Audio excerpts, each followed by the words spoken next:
Okie doke.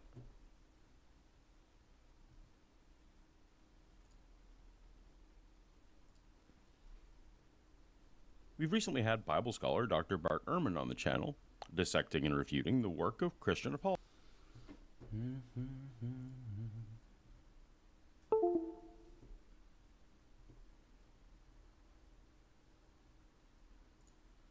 Why is it that when people ask you if you're a Christian, you don't really answer it like straightforward, like, yeah, I follow Jesus Christ, I'm a Christian?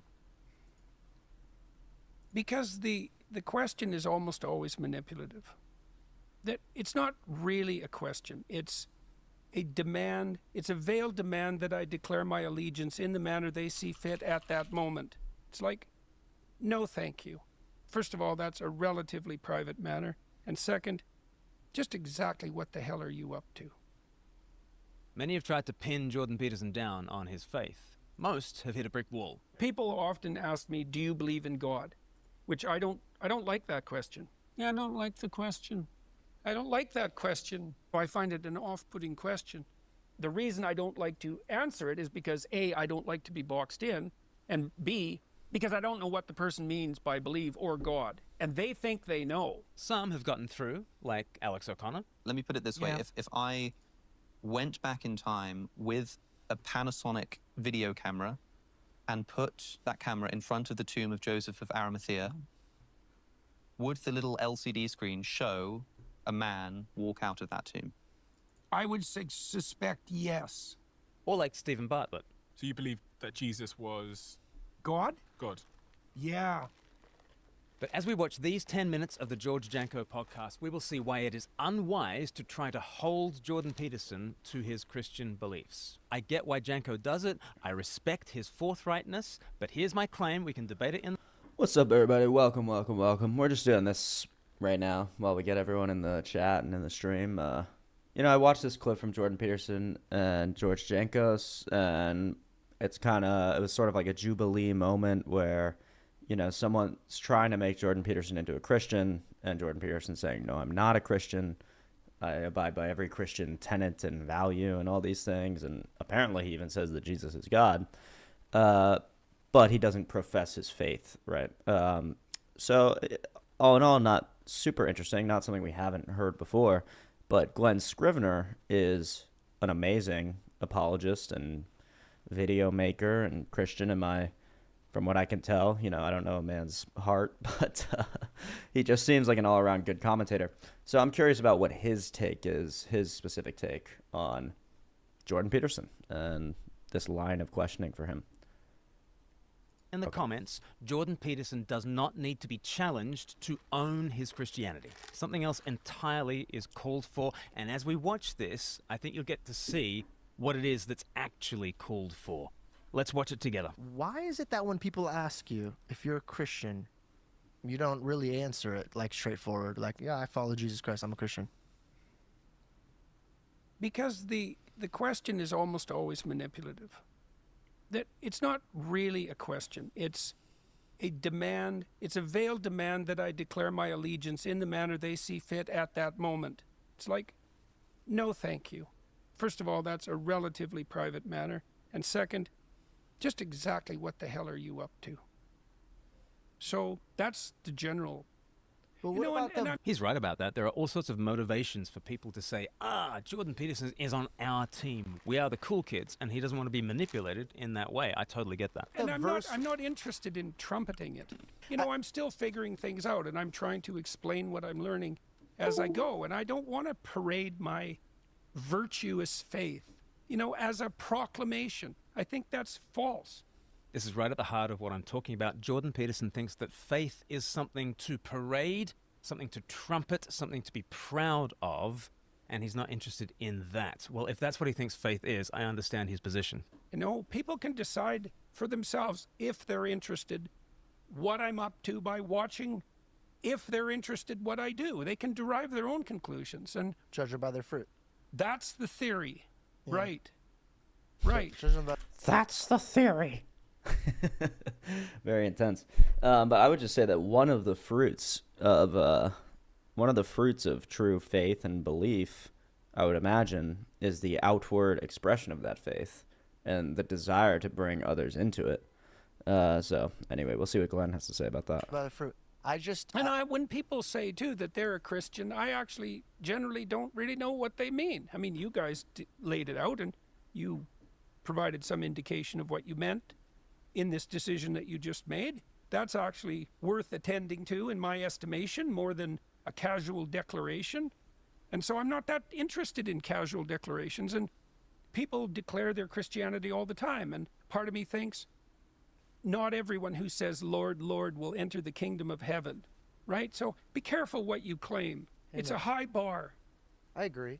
See, I wouldn't agree to that at that stage, and I think this is a false view of faith that we do not want to hold Jordan Peterson to. If this is what he thinks faith is, I don't think we want him to hitch his wagon to this vision of faith. The people we are to judge by their fruit are false teachers in Matthew chapter 7. We judge false teaching by their lifestyle. We don't necessarily judge our own personal faith by our works. And yet Peterson ties faith to works so closely that if we try to tie him to that vision of faith, we've lost faith and he's lost faith. I would not agree with Jordan Peterson that faith is a high bar. Salvation is not about getting over a high bar. It's about Jesus meeting you in a very low pit. I would not agree to Jordan's view of faith here.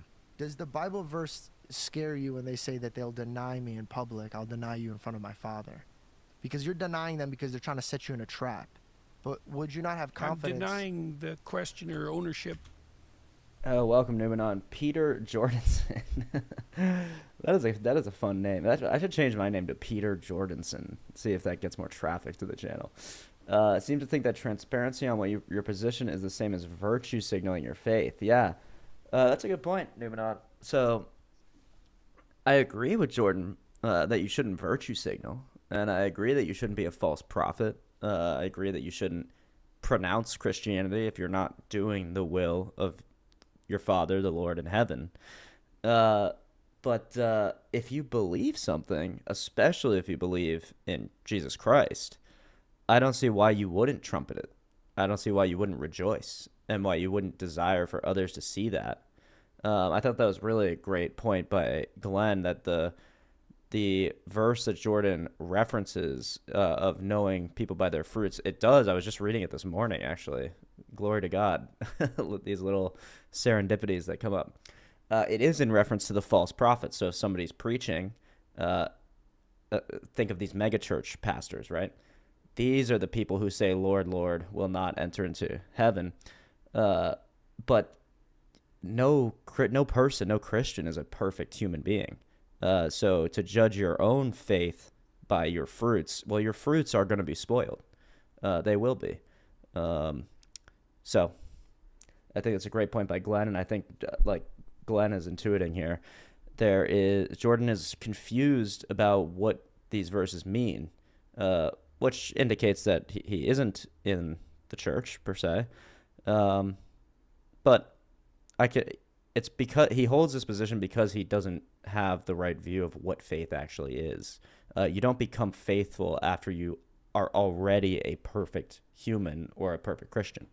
You have faith first, and then by the glory of God, Jesus Christ transfigures you, changes you into something more like him, right? Yeah, and it just seems more honest not to hide what you believe from others, says Numenon in the chat here, and I agree. Over my tongue. I don't like having people put words in my mouth. So what do you classify yourself as? Like, if Jesus came down right now, would you be his son? Or would you be somebody who's studying Jesus?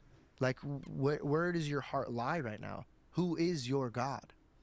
And I'm not trying to trap you or to be disrespectful. I just want to know where your heart lies, because the wisdom that you're pouring out into people is something that, dude, we promote it on our show. And we learn from it and we grow from it. So I just want to know who, because I see you as my mentor. What do you think? But that's not really the question, is it? Because George Janko doesn't know your heart, so that's why he's asking you the question. So how could George have any idea where your heart is, Jordan? You're watching? I see you as, my perspective is that you are a God-fearing man. You're learning and you're taking what God gave you and you're teaching others. From your fruits, if I tasted them, I said, this is a righteous man that's after God's heart, like David. But then your mouth will say, who says that I'm a Christian? So it does confuse me as somebody who does watch you. That's a good answer. And here comes Yeah. the silence. Yep.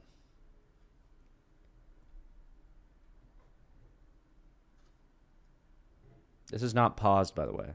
This is real time. Time's ticking away. What's he thinking? I don't know how to add to that, to what you already said. I'm trying to find my way. And I'm communicating with people about that voyage as clearly as I possibly can. You're just being honest.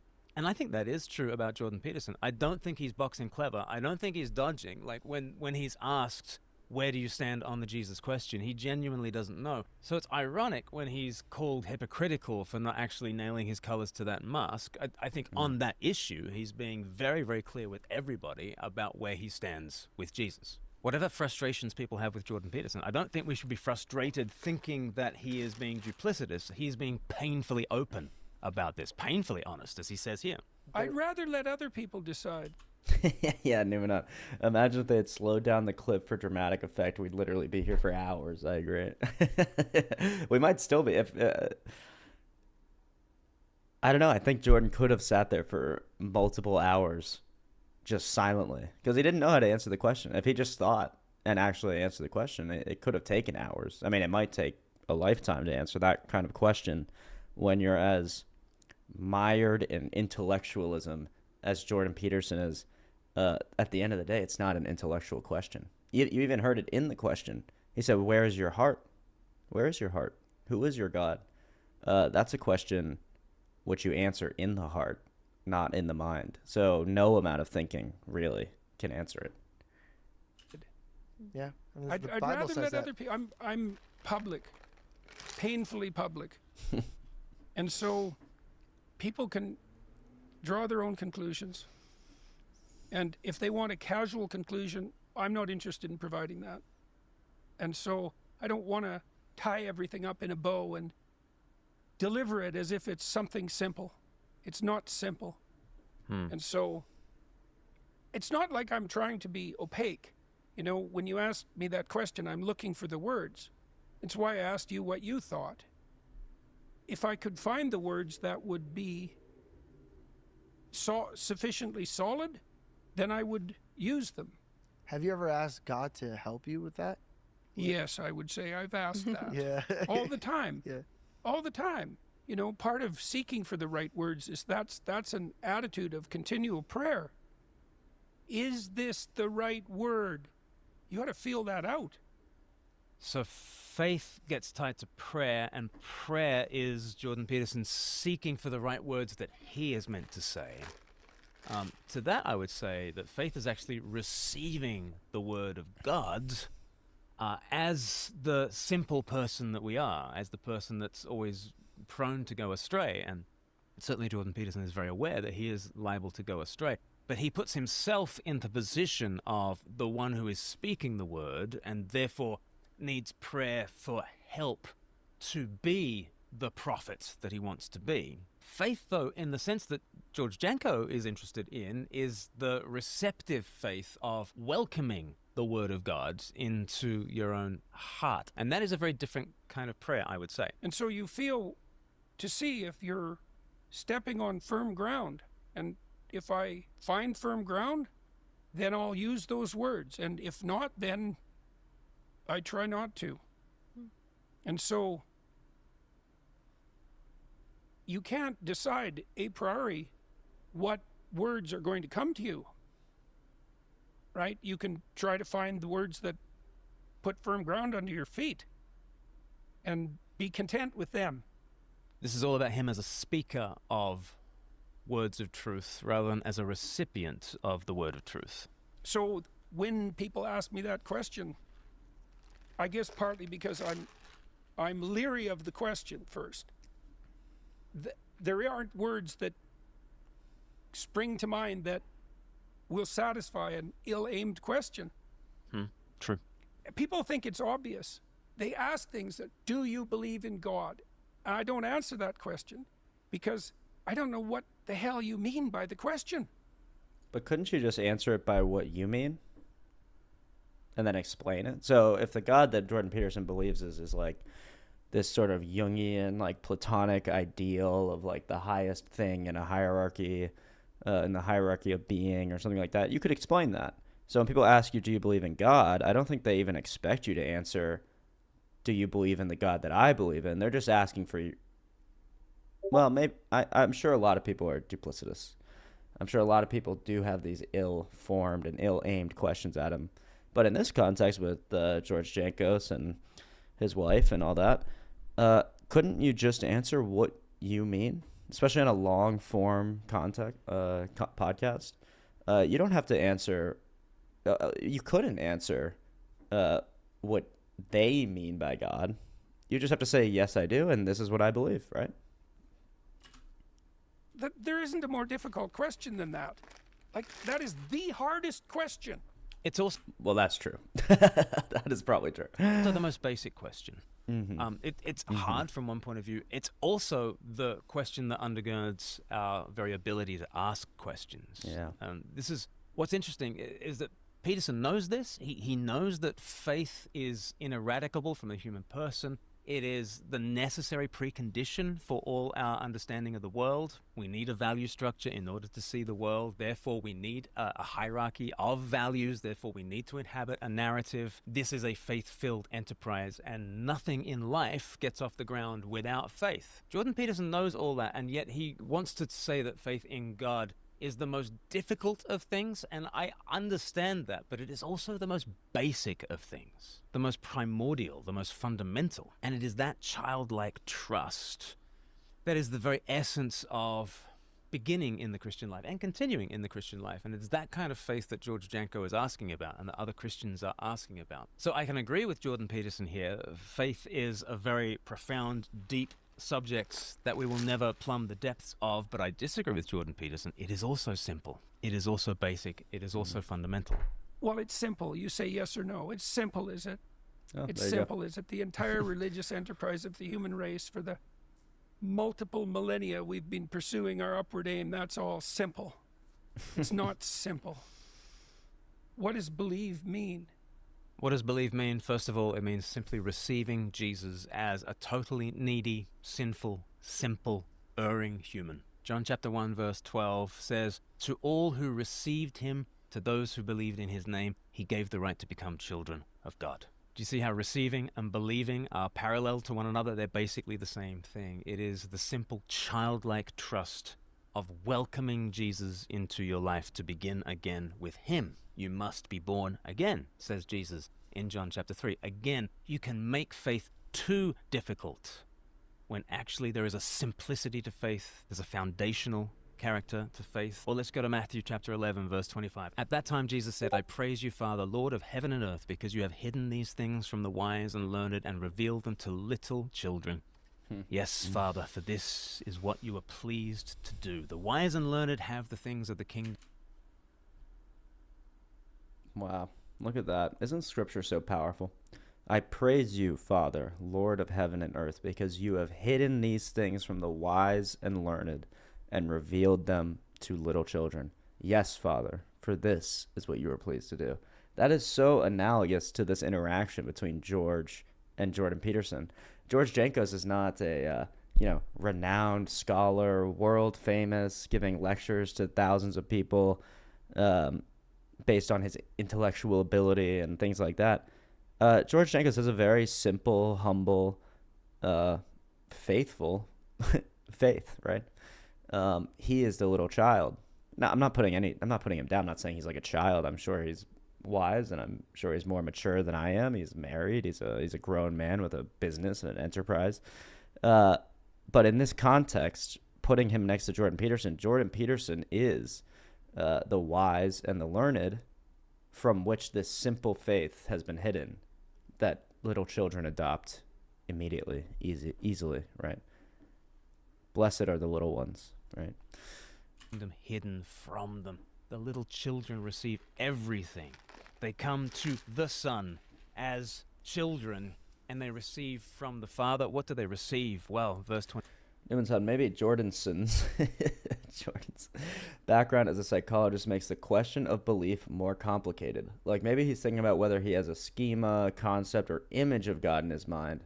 Not sure though. Yeah, I think, far be it from me or you or anyone to really understand the mind and heart of Jordan Peterson.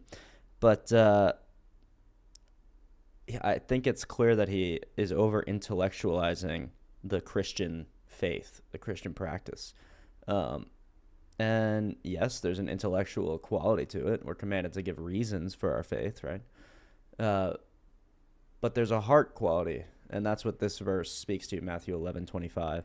It speaks to the simplicity, the humble openness of belief that can't be intellectualized, right? That there is no intellectual answer for. I mean, children aren't very intellectual. They're not learned and wise per se, although I think they can be wise. I think sometimes they're very wise. But there's something simple and humbling about Christian faith that just can't be thought through, that can't be studied, can't be known through academic means, right? 27. All things have been committed to me, says Jesus, by my Father. No one knows the Son except the Father, and no one knows the Father except the Son, and those to whom the Son chooses to reveal him. And then he says to the whole world, come to me, all you who are weary and burdened, and I will give you rest. Take my yoke upon you and learn from me, for I am gentle and humble in heart, and you will find rest for your souls, for my yoke is easy and my burden is light. The life of faith begins now and stretches on into eternity. It takes us through many dark valleys, and we will have to plumb many profound depths in the life of God, in the knowledge of God. It is a hard thing in that sense. It's also a profoundly simple thing. It's a profoundly basic thing. So does Jordan Peterson need to be held to his Christian faith? Does he need to be challenged to own his Christianity? I say no. He needs to discover what Christianity is. Yeah. Christ's yoke is easy. His burden is light. We do not need to challenge Jordan Peterson again and again to own the burden that he thinks Christian faith is. He doesn't need to own his Christianity. He needs to discover true Christianity. That's true. I mean, so maybe this is the trap Jordan is intuiting or even seeing outright, which is a Christian trying to claim Jordan for themselves, right? Trying to claim the wise and venerable. I'd say that ironically, obviously. Jordan Peterson for our team, for our side, or whatever. But if Jordan Peterson isn't a Christian, right? If he isn't there yet, if he hasn't accepted Christ into his heart, then that doesn't do him any favors. It doesn't do the Christian community any favors. It doesn't do the interviewer who trapped Jordan Peterson into being a Christian. It doesn't do him any favors. I think this is so prescient by Glenn that when Jordan Peterson is ready to accept Jesus Christ, then there'll be no end to the amount that he claims Christianity, right? Nobody can force him to. You wouldn't even want to force him to. But once he discovers it, I believe he will claim it openly, voraciously, ferociously, as he seems to do with all the other things he knows to be true, right? He knows that, you can't make people use pronouns or whatever, so he claims it openly for himself. No one has to trap him into that. Once he knows the truth of Christ, that Christ is the way, the truth, and the life, then nobody will ever have to trap him with this question. He'll be the one bringing up the question. He'll be the one stating it as fact. So I think that's a great comment by Glenn. What does believe mean? Does it mean you go to the cross willingly? And if that's what it meant, would you say that you believe? Because that's what it means. Jordan Peterson does not mean you going to the cross willingly so much as it means going to the foot of the cross and looking up the same way Barabbas looked up to Jesus on Good Friday and said to himself, that should be me. And yet he died in my place. That's what Barabbas could say on Good Friday, it's what you can say today. You go to the foot of the cross and you discover that he has switched places with you. And you can receive that like a little child. And to take that yoke onto yourself, it's the one yoke that actually fits well. Every other yoke is burdensome, but to have Jesus as your Lord and as your teacher, his yoke is easy and his burden is light, and you will find rest for your soul. So, be careful what you claim to believe. And that is true. Be careful what you claim to believe, and be careful trying to hold people to a false Christianity. It's not just true of Jordan Peterson. I see it happening all the time. When you share your faith with somebody and they say, yeah, I'm kind of a Christian, and then you say, okay, fine. I want to hold you to whatever notion of Christianity that you have. And I want you to really give it a go. Really try doing this Christian thing as though your friend understands what Christianity is. But your friend probably thinks that Christianity is what Jordan Peterson thinks Christianity is. Go to the cross willingly yourself. And then try it. Give it a go. And they will end up so very burdened. Our friends don't need to be challenged to own a notion of spirituality that they already have. They need to discover true Christianity. They need to discover Jesus. So that's my message. Stop challenging Jordan Peterson to own his Christianity. Instead, introduce him to the real thing. And if you're a Christian trying to share your faith with others, stop trying to challenge them to be more religious according to the mold of religion that they have inherited from the world, or maybe inherited from Jordan Peterson podcasts. Christ's yoke is easy. His burden is light. And as Jordan Peterson says, on the last day, there'll be all sorts of people who point to all sorts of Christ-like behavior. Lord, Lord, did we not? Did we not? Did we not? And the real issue is Jesus would just say, I never knew you.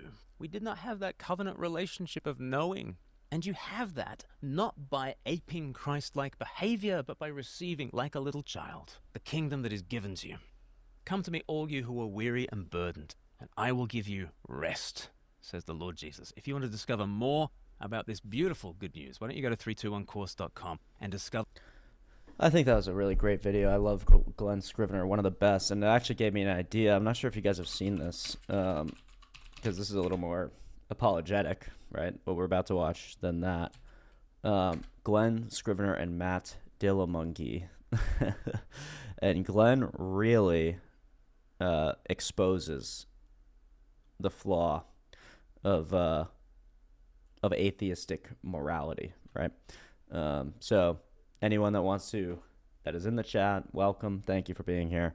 If you want to take Matt Dillamungy's side and argue against me instead of watching Matt and Glenn argue, then I'm happy to do that. We have a Discord. I'll drop the link in the chat.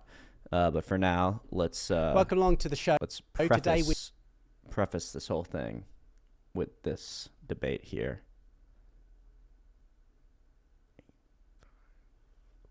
Hold on. Sorry, I'm expecting a really important call, so I just have to make sure this isn't it. Hello? Hello? Who is this? Okay. I don't have time. Sorry. Thank you. Scammers, dude. It's so annoying when you're expecting an important call. Also, what did I do to my... Okay. It's so annoying when I'm expecting a very important call from a number that's not going to be recognized, and then I just get spam after spam after spam, and I have to answer every single one. Okay, so the topic of the debate is morality. Can atheism deliver a better world? Hint, probably not. This is The Big Conversation from Unbelievable with me, Justin Briley. The Big Conversation is a series of shows exploring faith, science. Trying to be a better Christian. Essentially, I thought that God was punishing me and took away my tech job because I hadn't become a preacher like he wanted. And so I said, okay, if that's what you want me to do, I'll do it. That kind of lengthy story led to me eventually realizing I wasn't a Christian or couldn't be a Christian, and kind of a search for what else might I be, or what could I call myself. The atheist community of Austin has been around for 23, 24 years. And yeah, this is where he shills his human, what do they call it? Humanism? Something humanism? Secular humanism? It's so funny that they have to add secular in front of that because it's so intrinsically humanistic in the normal sense of the word to be a Christian. Obviously, you have to love your brother and your neighbor. But they have to go, no, not the obviously humanistic worldview paradigm. This is secular humanism, right? So anyway, Matt Dillahunty basically has a atheist church, the irony of being anti-religion, and then starting a religion based on nothing, having no grounding for morality or logic or knowledge or truth or the creation of the universe or basically anything. But I'm going to start a church anyway. At least like a Hindu temple, they have some story about how this place is here, how it started. This is essentially a church that teaches you nothing, I guess. It's probably more like a chess club or something, which is fine. There should be chess clubs, but then why is it a church, right? Okay, let's get to their actual interaction. Let's see what Justin asks. As well. Thank you. Tell us a little bit of your background. You kind of grew up in a Christian setting. Was that always the case? Or? Yeah, grew up in a church-going home. And I think during my teenage years, though I went to youth group and was the kid with the hand in the air getting the answers right. If you stick with Jesus, you're kind of onto a winner. Internally, I kind of had this idea that God was a large being far away, watching and waiting to spot my mistake. And found myself less and less compelled by that vision. And I think by the time I went away to university, I was pretty much done with Christianity and didn't want to really have anything to do with church or that sort of thing. But I think towards the end of my university career, studying philosophy of religion and ethics and meta-ethics and these sorts of things, and starting to think through why the intuitions of my heart that were that love is the greatest thing and that a life of love is the greatest value, and a friend who was challenging me to read through the Gospels and get back to the heart and soul of Christianity, Jesus Christ. And I remember reading through Matthew, Mark, Luke, and John, and just thinking halfway through Luke's Gospel, if God's like Jesus, I'm in. And so that was a real turning point for me, aged about 21. And I kind of jumped in with both feet at that stage and really, started loving church, having hated it before, and started loving getting into conversations, the way that Matt loves getting into conversations with people. I then found a graduate job afterwards that I was not very suited for, for office work, and then discovered that you could do this thing for a living and started working for churches since the year 2000, and I've been shooting my mouth off about Jesus ever since then. Yeah, and that's kind of what you're here to do, in as much as you're here to engage with Matt on the issue of atheism. Can it deliver a better world? We're going to look at the issue of morality, unpack all the issues there as well. What about the atheist movement as a whole, though? I want to maybe tease that out a bit as we start today's show. How have you seen it develop in the years that you've been, obviously, as a Christian, engaging with the secular world and seeing, I guess, different forms of atheism emerging in that time? Well, I guess there's not just one atheist movement, just as there's not one atheism. I think, John Gray's latest book, The 7 Types of Atheism, puts pay to the lie that there's only one way of being an atheist or one kind of metaphysical outlook that you could describe as atheism. But I guess what I've been very used to in the last 20 or so years, maybe a bit less than that, is the sort of what's being described as the new atheism. I remember debating Andrew Copson, the chief executive of the British Humanist Association, who has been on this show a number of times, I believe, and I was debating him in Oxford. I guess this must have been about 8 years ago, and the crowd was vibrant and it was pulsating, and it felt like lions thrown to the Christians thrown to the lions. It felt very much like I was in a minority of one, right, against the whole room that was very much of a Dawkins style of atheism. You felt that was the overwhelming kind of feeling in the room, was that they were backing that kind of atheist in that moment, okay, that it would be a better thing if religion ceased to exist. And then what was interesting is Facebook reminded me, the time hop thing reminds you that 8 years ago you were in Oxford, and I happened to be in Oxford last year to see a Jordan Peterson talk. And I happened to see a number of people, some prominent atheists from the atheist community, like Cosmic Skeptic was there, and a number of people who were at the debate that I was at 8 years ago. And suddenly they were listening to Jordan Peterson, who's a very different voice. Yes. A secular voice still, although he has a much grander vision for the place of religion in society. And it made me see that things have moved on, Right. in 8 years, and there are other strands to this. And you start reading people like Jonathan Haidt, and you start reading people like David Sloan Wilson, and they again. That's a nice summary of the different types of atheism. Let's see if. Okay, well, I guess we'll have just this way. Dawkins really all sorts of interrogated them, and I think that's what's really great about having a conversation and saying, oh, but what do you actually believe about morality, metaphysics, morals? Yeah. It's interesting you talk about essentially. I would think you'd be describing the tone of things 8 years ago versus this. And while I don't look at it as if there are different types of atheism, I look at it as atheism is a thing, but there are different atheists, and they're going to have different ways of doing things. But also, just the general tone of things is going to change. In the United States, around the time that Sam wrote End of Faith, and there was the initial rise of what was called new atheism, which annoys a lot of us because it's not new. It's I guess a new activism on behalf Yeah. of It's really not new. This is also a misconception, but we're told in the Psalms in the Old Testament, thousands of years ago, or maybe is it a proverb? No, it's a psalm. I think it's Psalm 14:1. We can check it out. The fool says in his heart, there is no God. Atheism has existed for thousands of years. So when I think part of the allure of the new atheism thing is they go, oh, it's new, so it must be right because we always get smarter as we go forward. Well, clearly not. Clearly it's not new at all. To the chief musician, a psalm of David. The fool said in his heart, there is no God. They are corrupt. They have done abominable works. There is none who does good. The Lord looks down from heaven upon the children of men to see if there are any who understand, who seek God. They have all turned aside. They have together become corrupt. There is none who does good, no, not one. And this, of course, we see mirrored, or maybe this is typological. It's not really typological. But this is mirrored in Jesus's saying, when asked if he is good, he says, who is good but God, right? Now, people say that, well, Jesus is saying he's not God. No, he didn't say that. He said, you call me good? The implication is I am good, and none are good but God. Have all the workers of iniquity no knowledge, who eat up my people as they eat bread, and do not call on the Lord? There they are in great fear, for God is with the generation of the righteous. You shame the counsel of the poor, but the Lord is his refuge.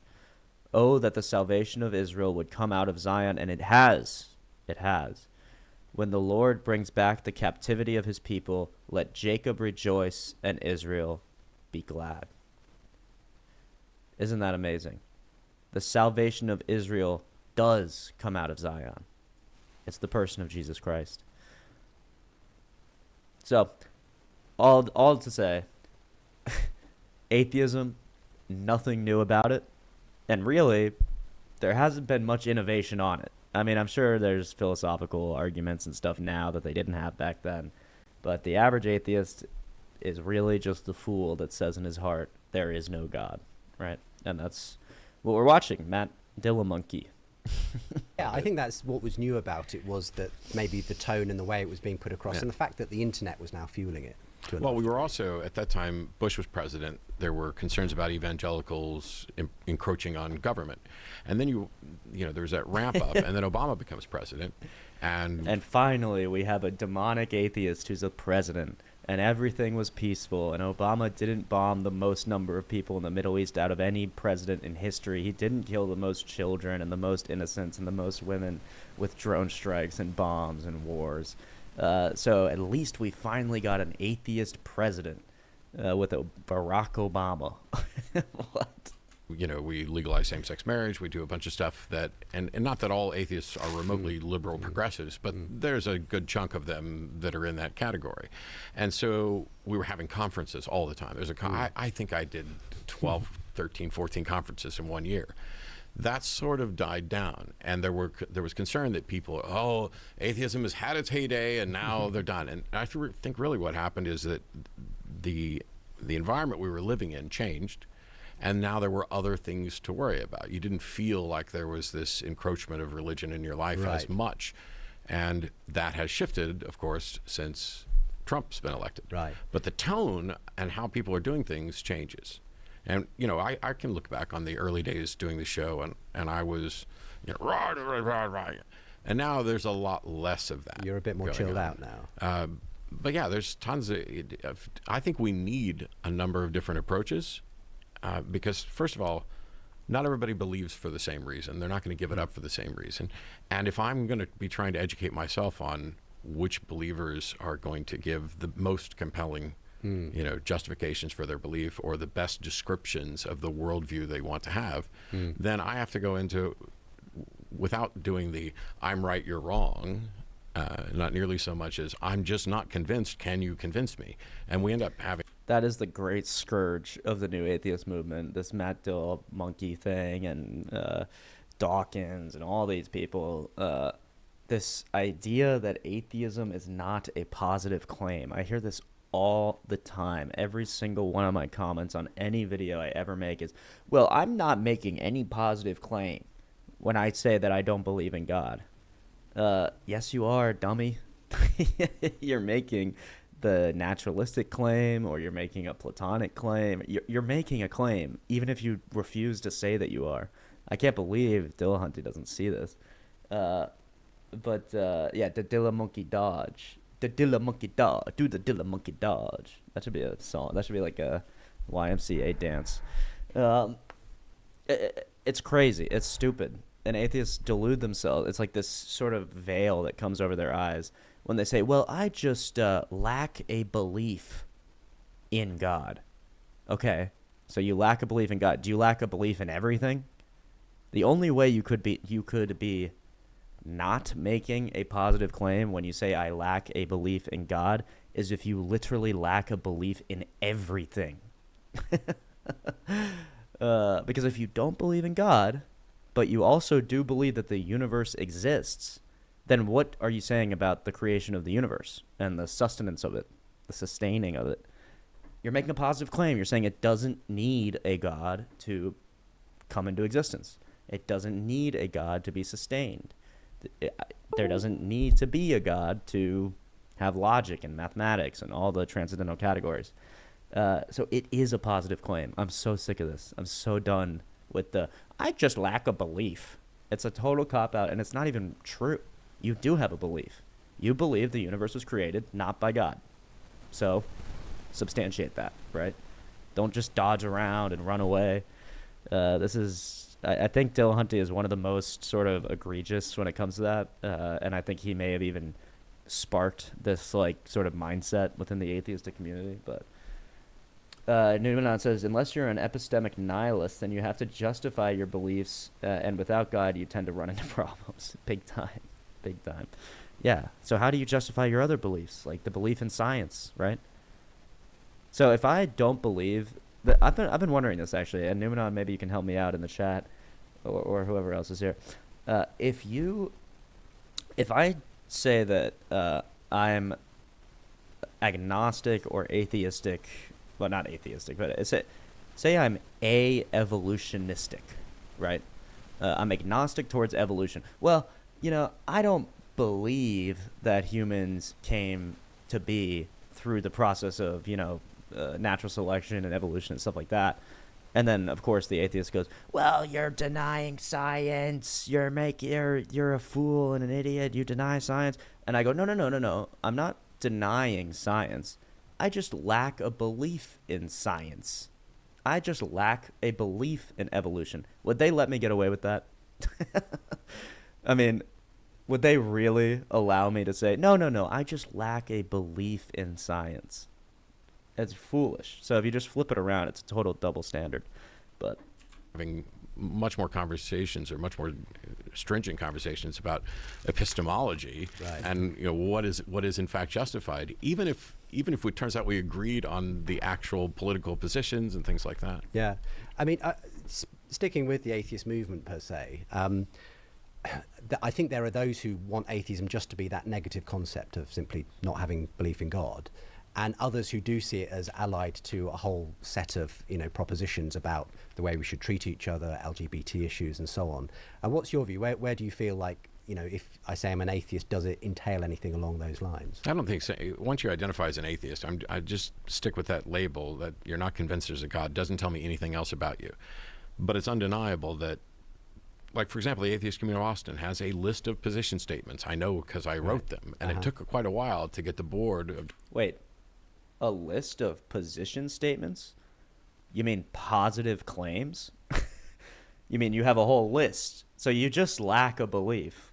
You don't believe anything. I'm not convinced. I'm just not convinced. Anyway, here's a laundry list of positive claims that don't have to do with God, or that entail some kind of existence or morality or universe that does not come from a God or is not sustained by a God. Yeah, there you go. I mean, it's just silly. Directors on board with us having these position statements. I wasn't redefining atheism. I was defining what the atheist community of Austin is going to do, what our group was going to be doing. And this is why the simple answer to your question, which can atheism lead us to a better world? No, it can't. If you're looking at Wait, so then I know he's going to qualify this, but then he conceded the debate within 15 minutes. That's what every debate we've seen between these top atheists and Christians is that the atheist concedes the debate in 10 minutes, in less than 5 minutes of talking. The atheist will concede the debate, and then somehow it's still an hour and a half long. What's that about? What does that mean? Nuanon says, I know that I know nothing. Dilla Monkey, probably. Yep. I think that's probably... I know that I know nothing. Nice self-refutation there, Dilla Monkey. All I know is that I know nothing. Oh, so do you know that? Oh, so you do know that, so you know something.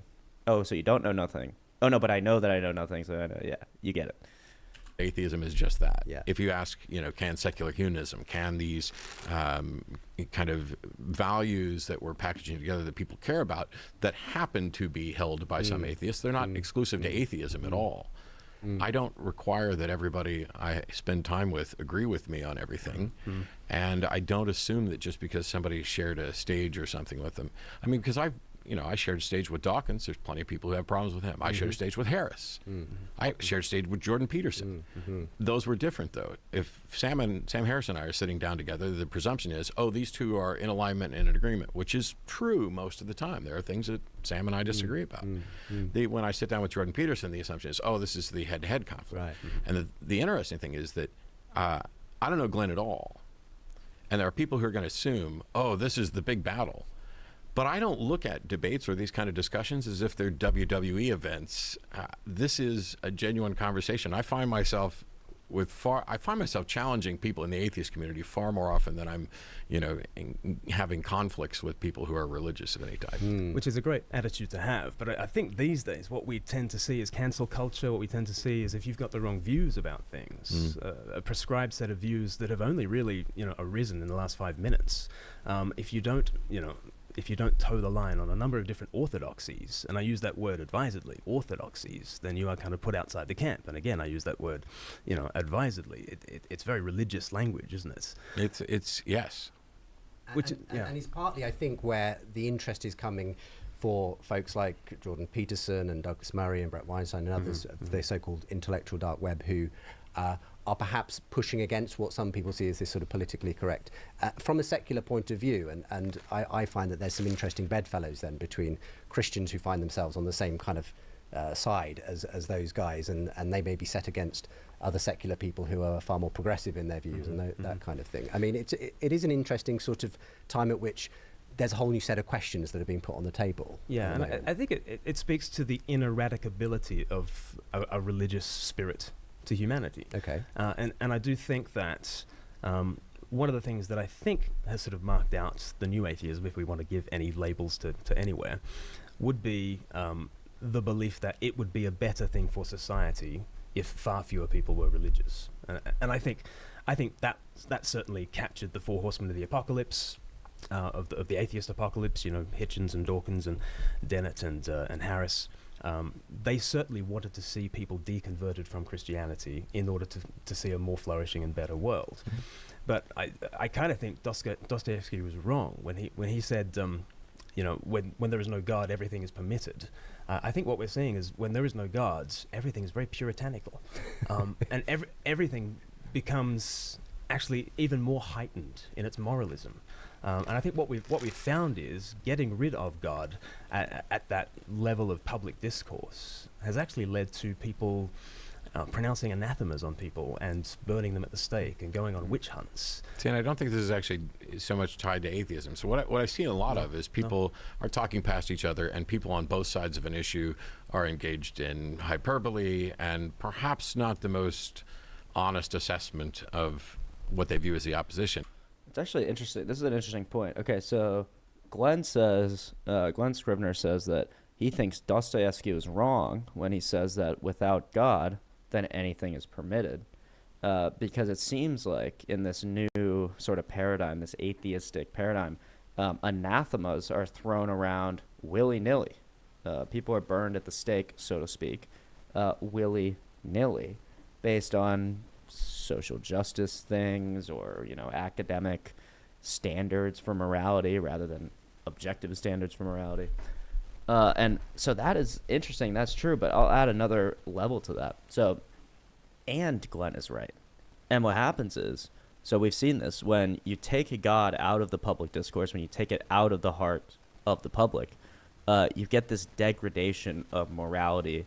You get this degradation of sort of righteousness and holiness. And then you see, and there's many, many examples. Let's talk about, but let's just do a couple. OnlyFans. The sort of culture, and of course I'm talking about America and the West largely, but the cultural acceptance of prostitution and sexual immorality, pornography, being lauded and praised and sort of just accepted. Oh, men watch porn. Men watch porn. It's that simple. And then the much, in my view, the much more pressing matter, abortion, the murder of unborn human children. These things become normalized and cultural and even legalized in our societies. And the anathema is against the virtuous who don't want to kill children, who do want to maintain some level of sexual purity in a society. So it's Dostoevsky is right that everything becomes permissible, for instance, the murder of unborn children. But Glenn is right that then those permitted things, those sort of morally bankrupt concepts and ideas and ideologies which are now permitted, they start to anathemize. They start to burn at the stake the virtuous. I mean, I don't know if you've ever lived in sort of a big liberal city, but if you come out as pro-life, it's a problem. You get burned at the stake. I'm being dramatic, obviously, but you are attacked verbally. You know, you can see it. You can see people's eyes darting around and their opinion changes of you and things like that. But protecting life is a virtue. Protecting sexual purity is a virtue. And so we've become morally degraded, and then we've also gone to the other side and anathemized the virtuous. So I think they're both right. I think Glenn and Dostoevsky are both right in that scenario there.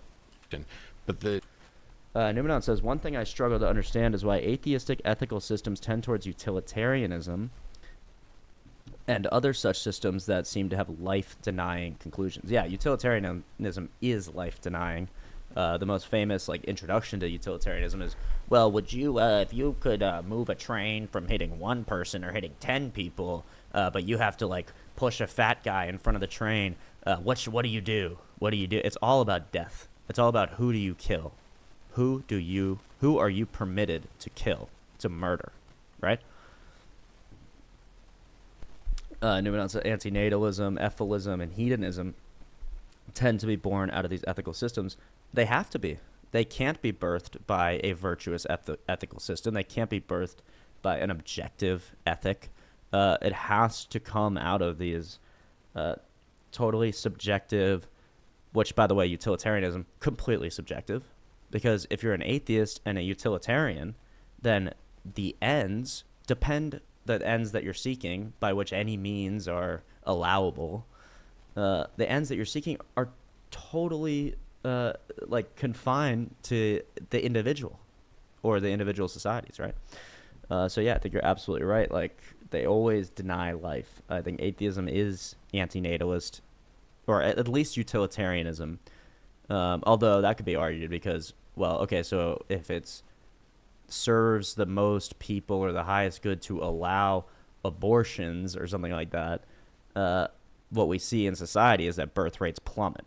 Well, then if you have birth rates that don't keep up, if you don't have a 2.1 replacement rate for every person in the country, then the society quite literally will disappear. It will disappear.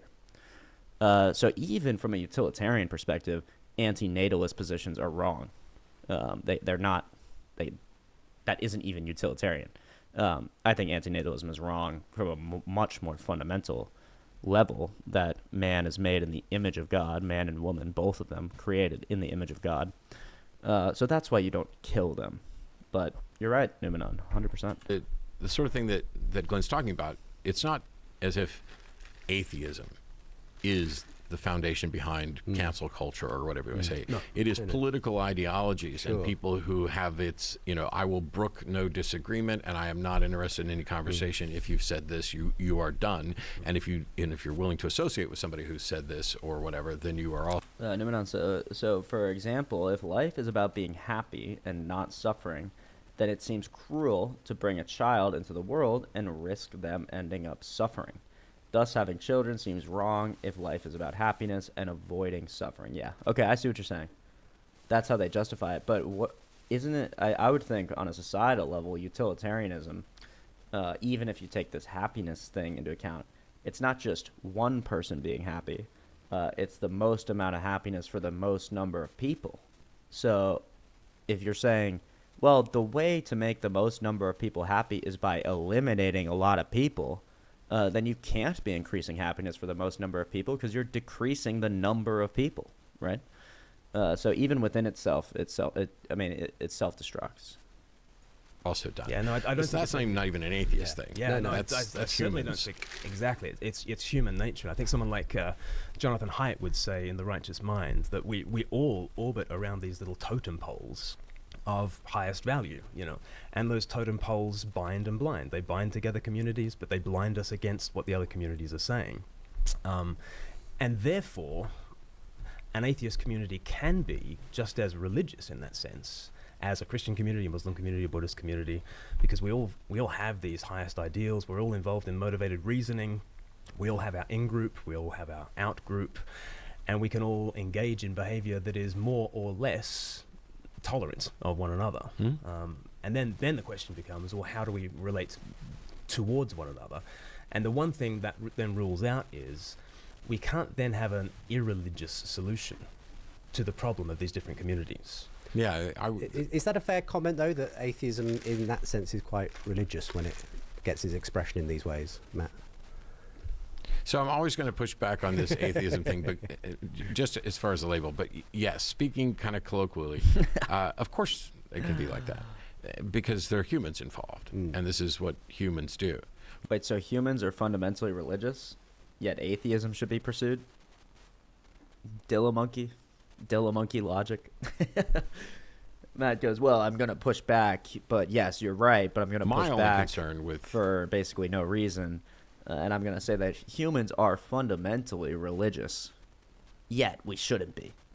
Okay. So why shouldn't we? Why shouldn't we be religious?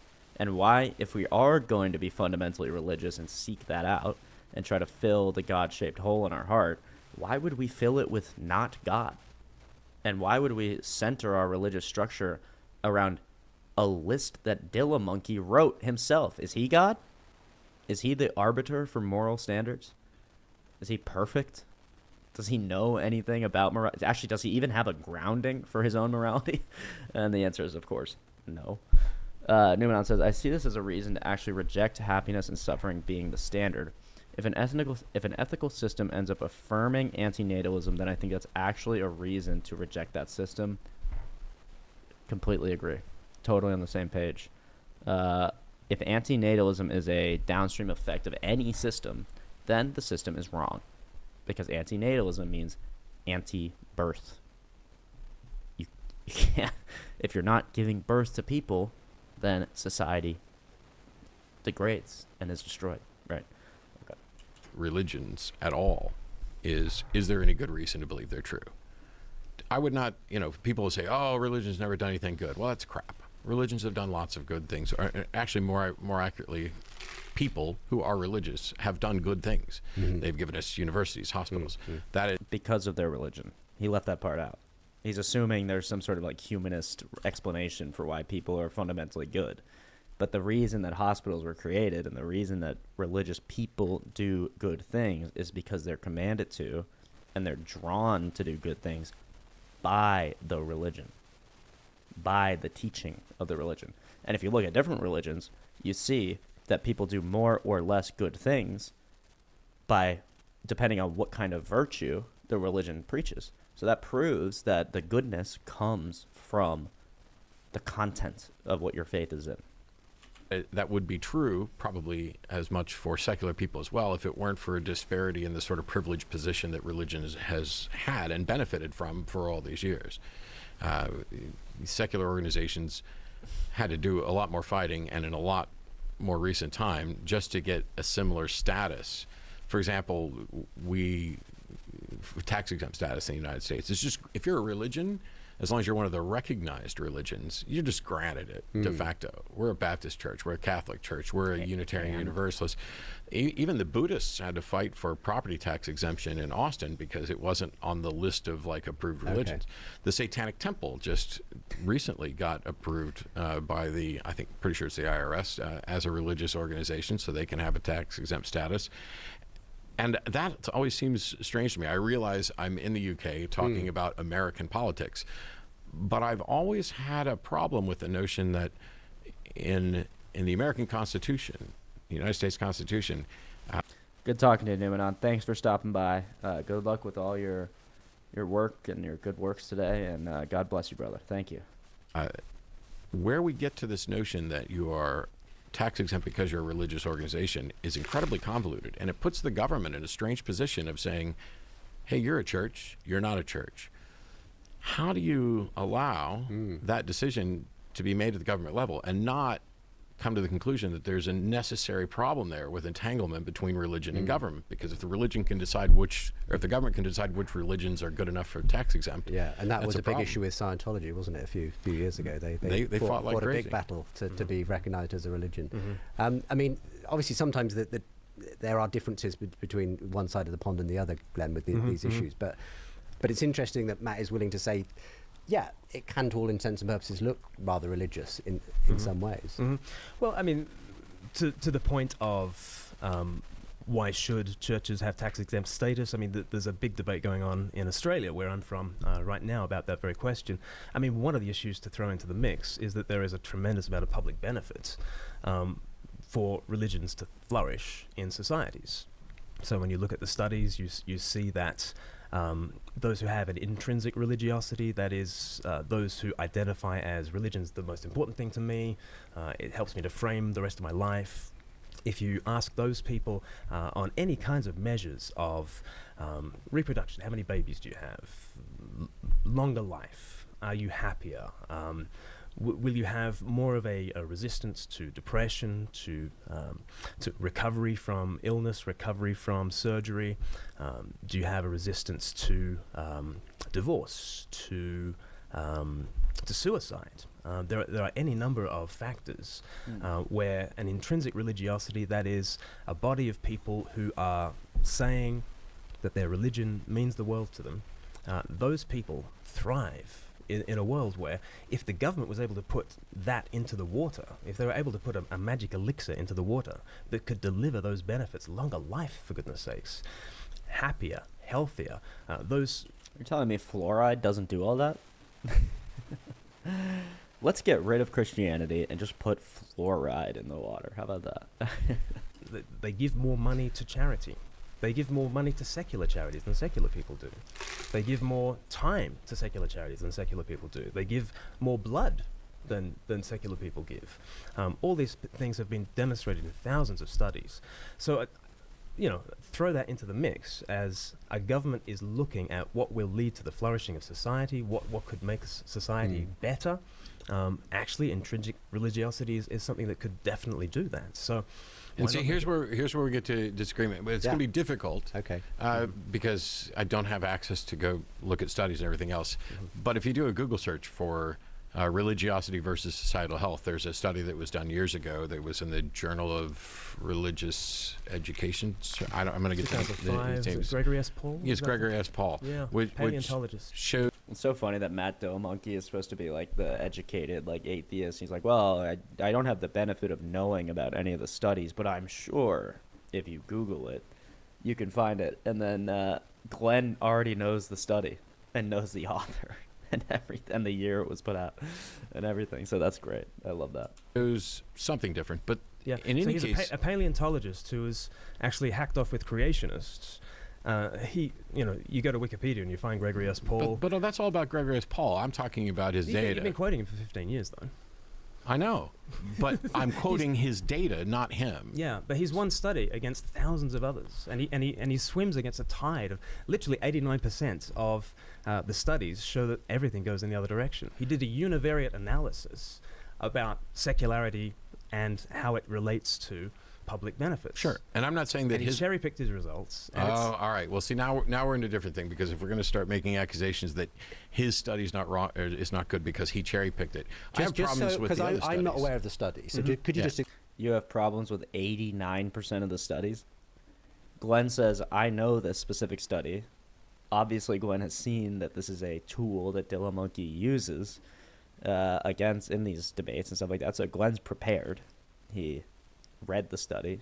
He explains from his perspective. I mean, maybe he's wrong. I'm not saying Glenn's statements are infallible, but it's one study with apparently, possibly sketchy, methods. And then Glenn makes the accusation that he cherry-picked his results. And Monkey goes, well, if we're going to just say the studies are wrong, I've got a problem with the thousands of other studies. Okay, name one. Name one of the studies and name your problem with it. And if you don't do that, then I don't believe you, right?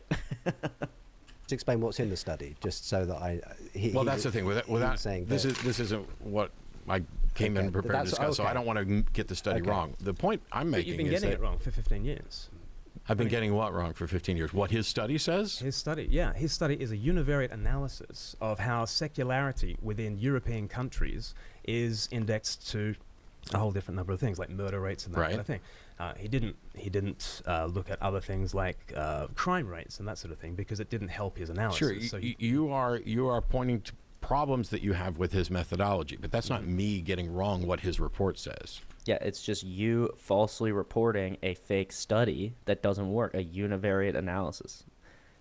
So now, because Monkey's in a corner, he is trying to rationalize, well, I was using the fake study the whole time because I guess I'm an idiot and I didn't read it and I didn't understand the methodological problems, but I didn't say that, I didn't falsely quote the study.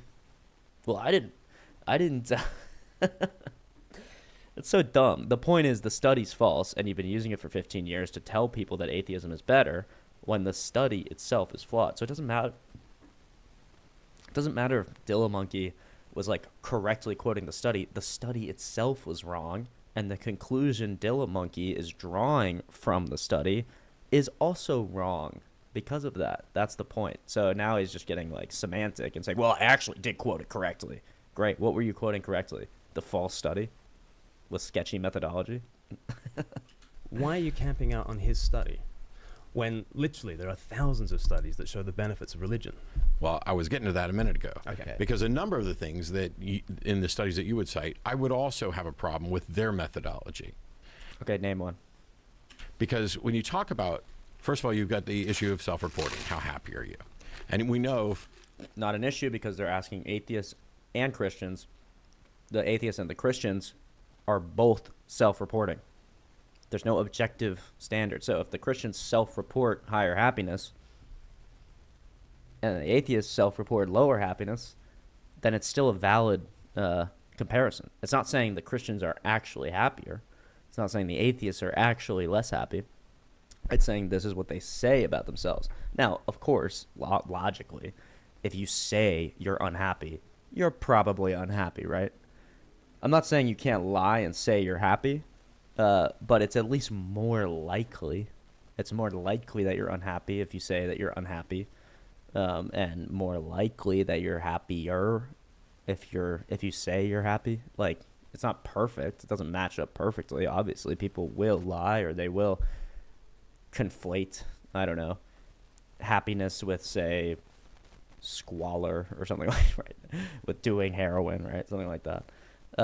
But that's just a false, that's sort of a false premise that Monkey is bringing to this. Well, they're self-reporting, so it's not valid. Okay.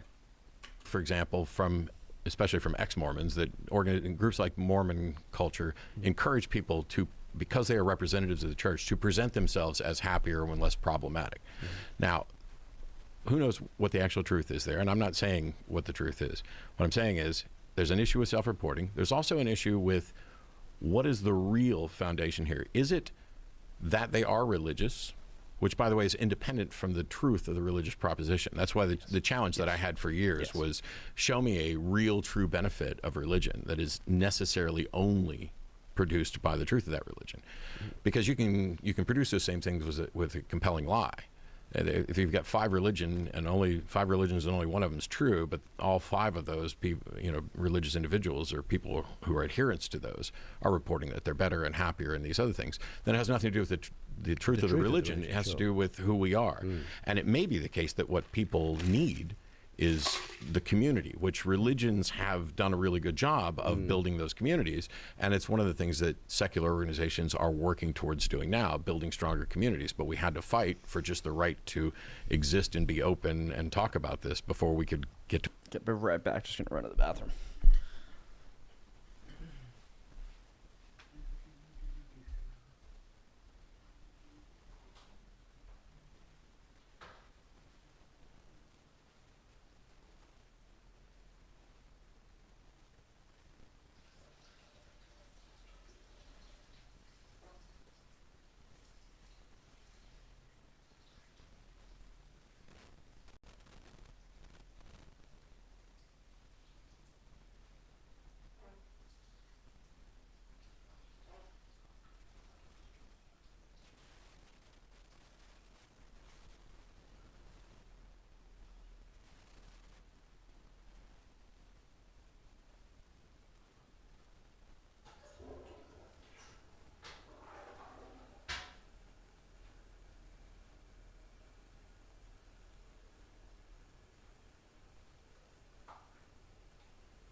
to a point of building those sorts of communities. I mean, it's interesting. We've gone to this area of what is the value of religion, Christianity specifically, I suppose, in your case, Glenn. I mean, are you saying that the science seems to suggest that actually there's something about doing the things of religion, whether it be the community aspect, but also, I suppose, the ritual, the belief, the prayer, that is in some way we're kind of made for, in some way psychologically, that is our natural state, whereas you don't think that's the case with someone who adopts an atheist perspective on the world? I think you can go there and you can make the argument that this seems to fit the human person better, therefore it might be more likely to be true. You could go there, but before you even go there, I think it's important that this difference between intrinsic religiosity and extrinsic religiosity is kind of just explain what teased those out. two terms are. So Intrinsic religiosity is you don't treat religion like a means to an end. You know, so religiosity is you don't treat religion. You know, so you go to church just to keep her happy. You know, that would be extrinsic religiosity. Okay. Or you like the community, or the pastor's not such a bad guy, and you guys go bowling on a Friday, and that's fine. That would be extrinsic religiosity. But the key question that would identify you as intrinsically religious would be, this is the most important thing to my life, or this is what helps me frame the rest of my decisions, or that kind of thing. And it's that seems to make the difference. So not just that you have community. Yeah, But that you seem to be oriented towards something that is higher, something that is transcendent. That seems to give that added effect. And I wouldn't even dispute that. Okay. We do some funny things with language. When people are like, "Oh, you don't believe in anything higher than yourself," and I'm like, "Well, what do you mean by higher? Do you mean that not that I'm just basally selfish? You know, Matt is the superior. There's nothing higher than Matt." No, because there are things that I value. There are things that I would sacrifice my time and energy for as well. There are folks who come, for example, to the atheist community of Austin. How about your life? Is there anything you'd sacrifice your life for? Where this community has saved their lives, people who were suicidal, who were ostracized by family, who felt alone and everything else. I believe him, and I commend him for any sort of work that has brought a person back from the brink of suicide. That's the darkest place to be. And I'm not making fun of that. I'm not critiquing that. I think it's really important to offer people community and fellowship and love when they're in that place, of course. But atheism itself, the thing he's offering them, is a cosmically suicidal ideology. It affirms death. It affirms the finality of death, the ultimate death. That when you die, there is nothing. There is nothing to live for, essentially, except for the material world, this and that and the other thing. But what if the material world then fails you? What if you get kicked out of the atheistic group because you have questions or not? I'm not saying they would do this. I'm really not. Especially someone whom they love and whom they have helped, psychologically and all this. But it's so essentially the point of this is it's great that he's helping people that feel disenfranchised by religion, but the way he's helping them is by giving them a suicide pill. An ideological one, not a literal one, obviously. And it has become essentially the most important thing to them. I think one of the differences is that I try to make sure that we're discouraging any sort of but I wouldn't deny or even object to the notion that the sorts of things that you're describing as religiosity are important to humans and may in fact be beneficial. My objection is to whether or not there's actually a truth behind that, an actual God thing. If it turns out I used to irritate some atheists because I would say I can prove to you that prayer works and I can demonstrate it right now. Because if you're in a cave-in and you pray, you are more likely to be rescued. Not because there's some God listening to answer that, but because prayer has a calming effect on you, which extends the amount of time that you can be trapped, I mean, are you serious? If you're trapped so Matt Monkey reads the data that if you pray, you're more likely to be rescued, and then says it's not because of God. It's because it has a calming effect. So you survive longer. So you are more likely to be rescued. How much longer do you survive when you're calm? And also, why does praying have a calming effect if there's no real God? If there's nothing actually out there that you're praying to? Why would that even calm you? Why would you even do it? What? Actually makes no sense. It's just how he sort of reads studies and then has to make up some crazy way for that to make sense given his paradigm. He's fitting data into his paradigm instead of evaluating the data and saying, what could this actually straightforwardly mean? extends the likelihood that you can be rescued. The question then becomes, if you know that it's the calming that extends the amount of time, could you do the same thing with meditation? Or does the awareness that it's the calming somehow eliminate the benefit of it? And that's the thing that I think we don't know. I mean, are you interested in a sense, though, like the New Atheist Project to some extent, in deconverting people, getting them out of those beliefs? And if you do, do you run the danger of actually creating a worse kind of life for them, because actually they may not make that transition into a secular version of the well-being that religion may have given them up to that point? I mean, it can be quite a really harsh process, deconverting. It can be terrible. And one of the things that we see undeniably within some people who leave religion, who identify as atheists, is they often fall into nihilistic kind of, I wouldn't say often, occasionally fall into. Some of us don't have it. He slipped. He accidentally said what actually happens. They often slip into nihilistic thought patterns, ideologies, whatever, emotions. And so why wouldn't you question why that is? And why would you proselytize something that encourages nihilism? Any issue with that at all? And so it's not I'd never pretend that there's no problems or anything else. First of all, I don't go door to door.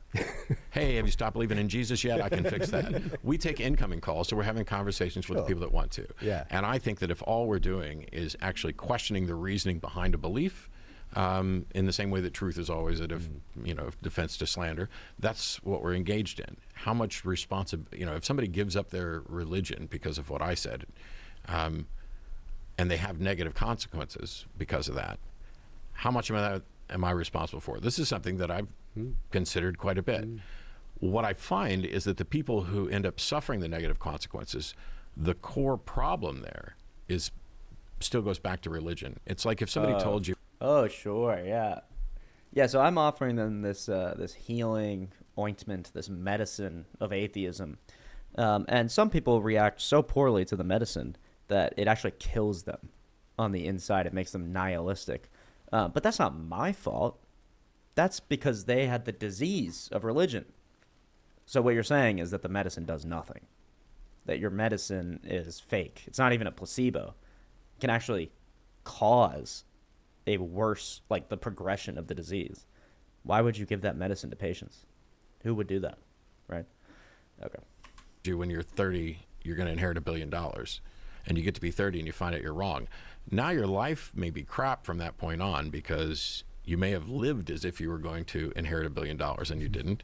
You may have built up expectations and changed your fundamental perspective on the world, so that once it's not true, you're now miserable, maybe you're bankrupt and everything else. But it's not learning that you did not inherit $1 billion that was the problem. It was the false promise of $1 billion at the beginning. Yeah, it's a bit of a false analogy, though, because what the atheism does in this analogy, I'm not saying from my perspective or anything like that. So a person expects to receive $1 billion when they're 30 or whatever, which obviously no religion, especially not Christianity, tells you. Christianity says nothing about worldly treasures, the building up of worldly power or treasures or anything like that. It teaches you to seek heavenly treasures, the treasures in the kingdom of heaven that neither rust nor corrupt nor can be stolen. And what atheism does is it's the ideology that takes the heavenly treasures from you. So the more accurate analogy would be if you expected to receive $1 billion when you were 30, but then you joined the cult of Matt Dillamonkey, and they took the $1 billion from you. By joining the cult, you no longer get the $1 billion. So it's not religion's fault. It's the medicine you're giving them, which actually took their treasures from them. Okay. Was the problem. Yeah. I mean, I guess from your perspective as well as a Christian, Glenn, you don't want people to be Christians just because of the benefits it brings in terms of, the community and the lifestyle and the psychological well-being. So you're interested in truth as well, just Absolutely. as much as Matt. Yeah. What if we found out the happiest way to be was just to be high on heroin all the time? Right. We Yeah. do know there's Solved. Rat in a cage with a we do know there's big negative consequences that long term, so I don't think that's likely as Yeah. a possibility. Yeah, no, absolutely. I think it needs to be existentially grounded. I think it needs to be true in order to live out that life. Because, life is a wager. I am constantly I don't mean this in a religious sense at all. Life is an act of faith. I step out into the world not knowing what's going to hit me. Am I going to open myself out to the world in a certain way that will make me vulnerable, that will make me weak, that could get me attacked, but in another sense it could help people. All of life is a venture of faith, and if it's not true, then I'm a fool, and I think Christianity is a venture to be in Jesus and with Jesus, extending my arms out to the world the same way that he was in sacrificial love. If God is not on the other side of that, raising me up again, which is the Easter story, cross and resurrection, then I am to be pitied more than all men, which is what the Apostle Paul says in 1 Corinthians 15. So I absolutely believe that we have common cause on this one. It must be true, but if it is true, I think that is what explains its workability. Right. There are some people, I've done debates online with people who are very much atheists in the mold of Jonathan Haidt and David Sloan Wilson, and who see the usefulness of religion. Right. It's metaphorically true. So which is true enough. And really, the debates we seem to have had, they seem to have been saying, well, to live this way, i.e., in this moral way, works. Therefore, it's true. And I kept on saying, well, no, I think it's true, and therefore it works. Right. And I think that's where I come to with that brand of atheist. Well, and I'm not sure if Glenn also argues the transcendental, but if atheism is true, then there is no truth. So if it's true because it works, then what the implication is that things that work, or pragmatism equals truth. But if there's no objective standard for truth, then nothing is true, because different things work subjectively for different people. So taking heroin your entire life works. It works for people, right? It helps them, suppress their dark thoughts, and obviously it makes their life worse, obviously from the outside perspective, but the atheist doesn't believe in the outside perspective. If there's no objective standard for truth for which to compare, your subjective experience of truth, then truth does not exist. It's self-refuting. So that's how I would argue. I do think you need to ground it in what is actually true about the world. But I think an inference to the best explanation for why it is that religion actually does work in the world is that it is true. I mean, Matt says that you need to give secular humanism a chance. It hasn't had a long time to actually get going and create community, and potentially you will see all the same benefits accrue to someone who simply says, well, that's my way of finding meaning in the world. I don't have to have I a don't know religious if I'd outlet. say. Oh, maybe you wouldn't. Well, what would you say? I come pretty close. Okay. So one of the things is when Jordan Peterson and I sat down, I pointed out that there's never been a secular humanist government, and he tried to say that the Soviet Union was, and he just doesn't understand what secular human is. That wasn't secular humanism. That was basically state-enforced atheism, and was very much anti-religion. And so if we're going to use the language, we can certainly separate the types. But if atheism is true, according to Matt Dillmonkey, why wouldn't you enforce it? Why wouldn't the state be anti-religion? I think the state should enforce truth. I think it should at least stand for truth. So if atheism is true, then what Soviet Russia was doing, the Soviet Union, these sort of, and Chairman Mao and all these sort of famously atheistic states, what they were doing is enforcing the truth, according to Matt Dillmonkey. So what's wrong with that? Well, obviously we see what's wrong with that. It leads to horror and the murder and the slaughter and the starvation of tens and hundreds of millions of people. So we would put in a bucket as religiosity. Maybe it's a sense of awe. Atheists can have a sense of awe. Maybe it's the notion that there's something that may be greater than the self that you might want to consider yourself with. I think so. I think there are concepts, truth and freedom. I think that, the society that I benefit, that I'm also a part of, needs to be considered. You can't be myopic when you're looking at something like well-being and just say, well, this benefits me. Who cares what it does to anybody else? Because we're intertwined. But there were a couple, to kind of go back to something that Glenn mentioned, I would agree that if there were a God, we'll stick with a Christian God so that we don't have to drag everybody else into it today. But if there were a God, that would be a sufficient explanation for why some of these devout religious tendencies seem to be beneficial to the practitioner. In the same way that if there were a God, that would explain some of the things that creationists point to with regard to design. My concerns on these are... Is that another concession? Is Matt Dillahunty now conceding a creator? Are separate. Yes, of course that would be sufficient. But is it actually true? Because we've done this over and over again, where we make an inference to an explanation based on whatever limited knowledge and information we have right now, and then we find out later we got it wrong. And every time we found out later that we got it wrong, it was scientific exploration and discovery that found out it was wrong, and at no point have we ever found out we were wrong about a God. Anyone hear that? Anyone heard Matt Dillahunty just say that scientific exploration has never found out that we're wrong about a God? I'm pretty sure that's going to counteract his entire ideology, his entire worldview, and pretty much everything he's argued for the last 20 years. But, I mean, it's just concession after concession after concession. I think already, I mean, we saw it within the first 5 minutes, but now 40 minutes into this debate, we see that Matt Dillahunty has no argument. Okay. What do you make of that, Ben? Well, is secular humanism new? In one sense, yes, quite new. In another sense, I think it's a repackaging of Christianity light. I do think Nietzsche's critique holds that secular humanism tends to be Christianity where God is swapped out for the good. But to the extent that's true, couldn't we just say that Christianity is the Hammurabic code swapped out or upgraded or changed, or that all of this is derivative? At some point, we're talking about human beings and how they choose to try to answer the questions and live lives cooperatively, whether you're going back to animism and some tribal...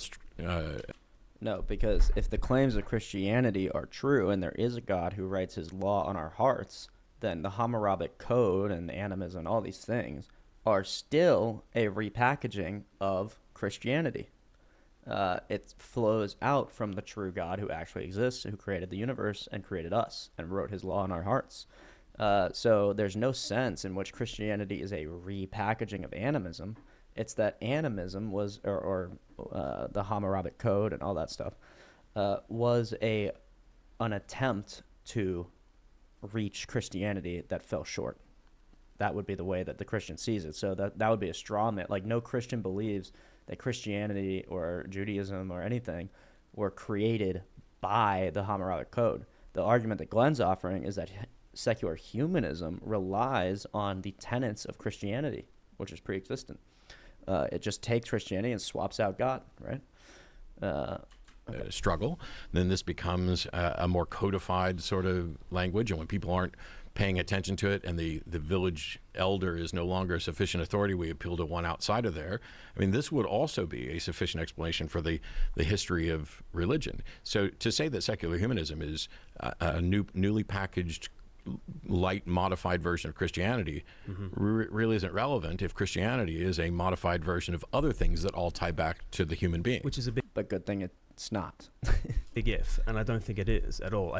I think what you get when you look at human civilizations, what you get when you look at the Hammurabi Code, when you look at the Enuma Elish, when you look at any number of the ancient Near Eastern texts, when you look at any number of Greco-Roman understandings of the world, or Persian understanding of the world, or Muslim understanding of the world, it is basically that in the realm of the flesh, in the realm of biological reality, it is survival of the fittest, and therefore sacrifice of the weakest.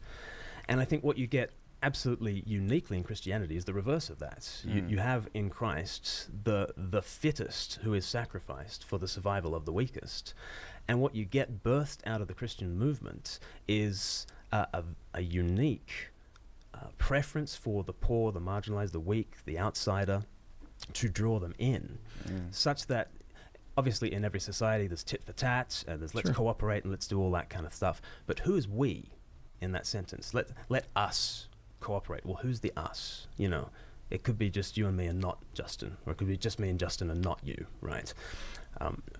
Who are the people on planet Earth who are actually saying it's actually all of us, even our enemies, are those who we include in the circle of humanity and who we grant equal human dignity to, and who we say they must never be marginalized, no matter how weak they are, no matter how ineffectual they are, no matter how maladapted to survival they are. They are ours, and we will grant them a universal human dignity. That's a thoroughly Christian idea. And it's not, it's obviously it's found on the first page of the Bible, so it's there in Judaism, but it is a uniquely Christian idea that I think secular humanism has taken on. But I don't think you derive that secular humanism anywhere else but in Christianity. And Judaism. Mm-hmm. No, not quite Judaism, because first of all, Genesis, the first page of the Bible, is the first page of the Christian Bible as well. And Judaism, Talmudic, Rabbinic Judaism, which we have today, leaves out the last part of the Bible, the fulfillment of the law and the prophets, the coming of the Messiah, the Son of God, Jesus Christ. So, and Jesus is the one that explicates this reversal of the survival of the fittest, right? Like Glenn said brilliantly, beautifully, it was the fittest who came and sacrificed himself, who was sacrificed for the survival of the weakest. But you don't see, even though, of course, it exists in what we would call Judaism, but that form of Judaism, ancient Judaism, is closer to Christianity than current Judaism. So Matt's making this sort of semantic argument, but that doesn't really work. It doesn't get borne out by modern, even Orthodox Judaism, because there is for instance, it's extremely difficult, almost impossible for an outsider, a Gentile, to convert to Judaism, to be saved, right? And so it still does uphold this sort of survival of the fittest. In fact, it upholds a survival of the people that happen to be born to a Jewish mother, right? So it's still uniquely Christian because we get that explicated by Christ, and then you see how that plays out in history. Okay. Let's call it the Judeo-Christian worldview, Sure. or whatever. Let's credit the Abrahamic God with everything. And when I look at it, my issue is, if there is an Abrahamic God, okay, that's an important question, which I guess we're going to somewhat sideline, because at the end of the day, this notion that human beings who care about human beings are not going to come up with multiple different ways of structuring a society, and that some of those, which may be consistent with your view and understanding of Christianity, which I would argue is perhaps different than some other people's view and understanding of Christianity. I don't think that's particularly contentious at this point. Mm-hmm. Doesn't mean that this is Christianity light and modified and updated, or that it's all derived from Christianity as the original source, because that presumes that there's something other than human beings that are the original source for those ideas. The fact that they became popular within Christianity, that you have somebody talking about blessed are the meek, did that ultimately lead some people to the United Nations Universal Code of Human Ethics type stuff and secular humanism? Sure, because we're all together on a planet. Another concession. That secular humanism is born out of the uniquely Christian concept of blessed are the meek, right? And these ideas get passed around. And my take on it has always been, take the best ideas wherever you find them, get rid of the rest. And so from, the Bible, I can pull out some really good ideas, and I can get rid of its support for slavery or genocide or misogyny or any of those. Which it doesn't do. It obviously doesn't support slavery or genocide or misogyny, because all those things are forbidden by Christ, okay? Love your neighbor as yourself. This is a boundary. It's a forbidding of slavery, of misogyny, of genocide. That is uniquely Christian. So you don't have to get rid of it. It's there. It's right there. So if that's the best idea, why wouldn't you be a Christian? Those things. I don't have to hang on to the baggage or claim that I'm doing it because there's in a sense, though, God. you're getting rid of everything, including God, obviously, in the process of doing that. And it is your argument, Glenn, that there's a danger in doing that. You can't simply have the ethics without some of the supporting foundations, presumably, that you think are... Which is Nietzsche's critique as well. Yeah, absolutely. That you get rid of the God of Christianity, and you must get rid of the ethics of Christianity as well, because it is founded on the God who took flesh, who became the weak one, in order to rise up again and bring us weak ones into his family. And he uniquely gives to the entire human race a dignity, which you can kind of secularize that term and call it the Universal Declaration of Human Rights. But that's basically the Imago Dei. That's basically the image of God from Genesis chapter 1. So wait, on one hand, you seem to be saying you can't remove God and still maintain these things, and yet you're claiming that secular humanism has done exactly that. Secularism has done exactly that, or hasn't done exactly that? Has done exactly that. That when I advocate for secular humanist principles, when I do that, that I'm basically taking the principles that you see in Christianity and just removing God from it. Mm-hmm. Yeah. So clearly you can do that. You can. Well, no, because you can't. If you pick and choose like that, then so basically what Matt Dillmonkey is saying, well, I'll pick love your neighbor as yourself, the golden rule, right? And I'll take that for my secular humanism, but I'll expel the other half of the verse. Love the Lord your God with all your heart, your mind, your strength, and your soul, right? So you haven't done that. You have not recreated or provide, because the loving your God part, the reason it's first is because it's the foundation for loving your neighbor. If you don't love God, you have absolutely no reason to love your neighbor. There's no practical, logical reason to love your neighbor as yourself if you don't love God, because God is the source of love. And do that, but on what grounds now is every human being in the image of God, or now in this new updated term, is every human being now included in the Universal Declaration of Human Rights? This is the thing that I keep running up against is I have yet to find anybody presenting an objection to secular morality that is in any way solved by appealing to a religious one. I'll present you one. Secular morality is subjective. I think Dillahunty is gonna. I think he has to agree with that. Even if he doesn't, then he's just wrong. Okay, so morality, given secular humanism, is subjective. Therefore, under that standard of morality, you can make two opposite claims. Therefore, it's contradictory. It's absurd. It's what is that? What's another word? I like to use 3 words to describe one thing. So, in secular humanism, the claim is morality is a subjective epiphenomenal experience. If that's the standard for morality, then 2 subjects, me and Matt Dillahunty, can make 2 opposite claims, and they're both equally supported. So, for instance, slavery is wrong and slavery is right. They're both equally supported by the standard he's presenting. Therefore, the standard must be wrong because it produces contradictory claims. Christianity offers an objectivist claim. There is one source of morality, the good. God is the good. Therefore, you cannot make contradictory claims stemming from the good. You can do it, but you can't do it consistently, logically, where you can do it actually consistently given Matt Dillahunty's standard. So I'd be shocked. That just seems like a lie that he said that nobody can show that to him. I've seen debates where people have spelled this out for him. It would be more accurate for him to say, I don't understand when people lay this out for me. Right? That would be a more accurate way to frame that, of course.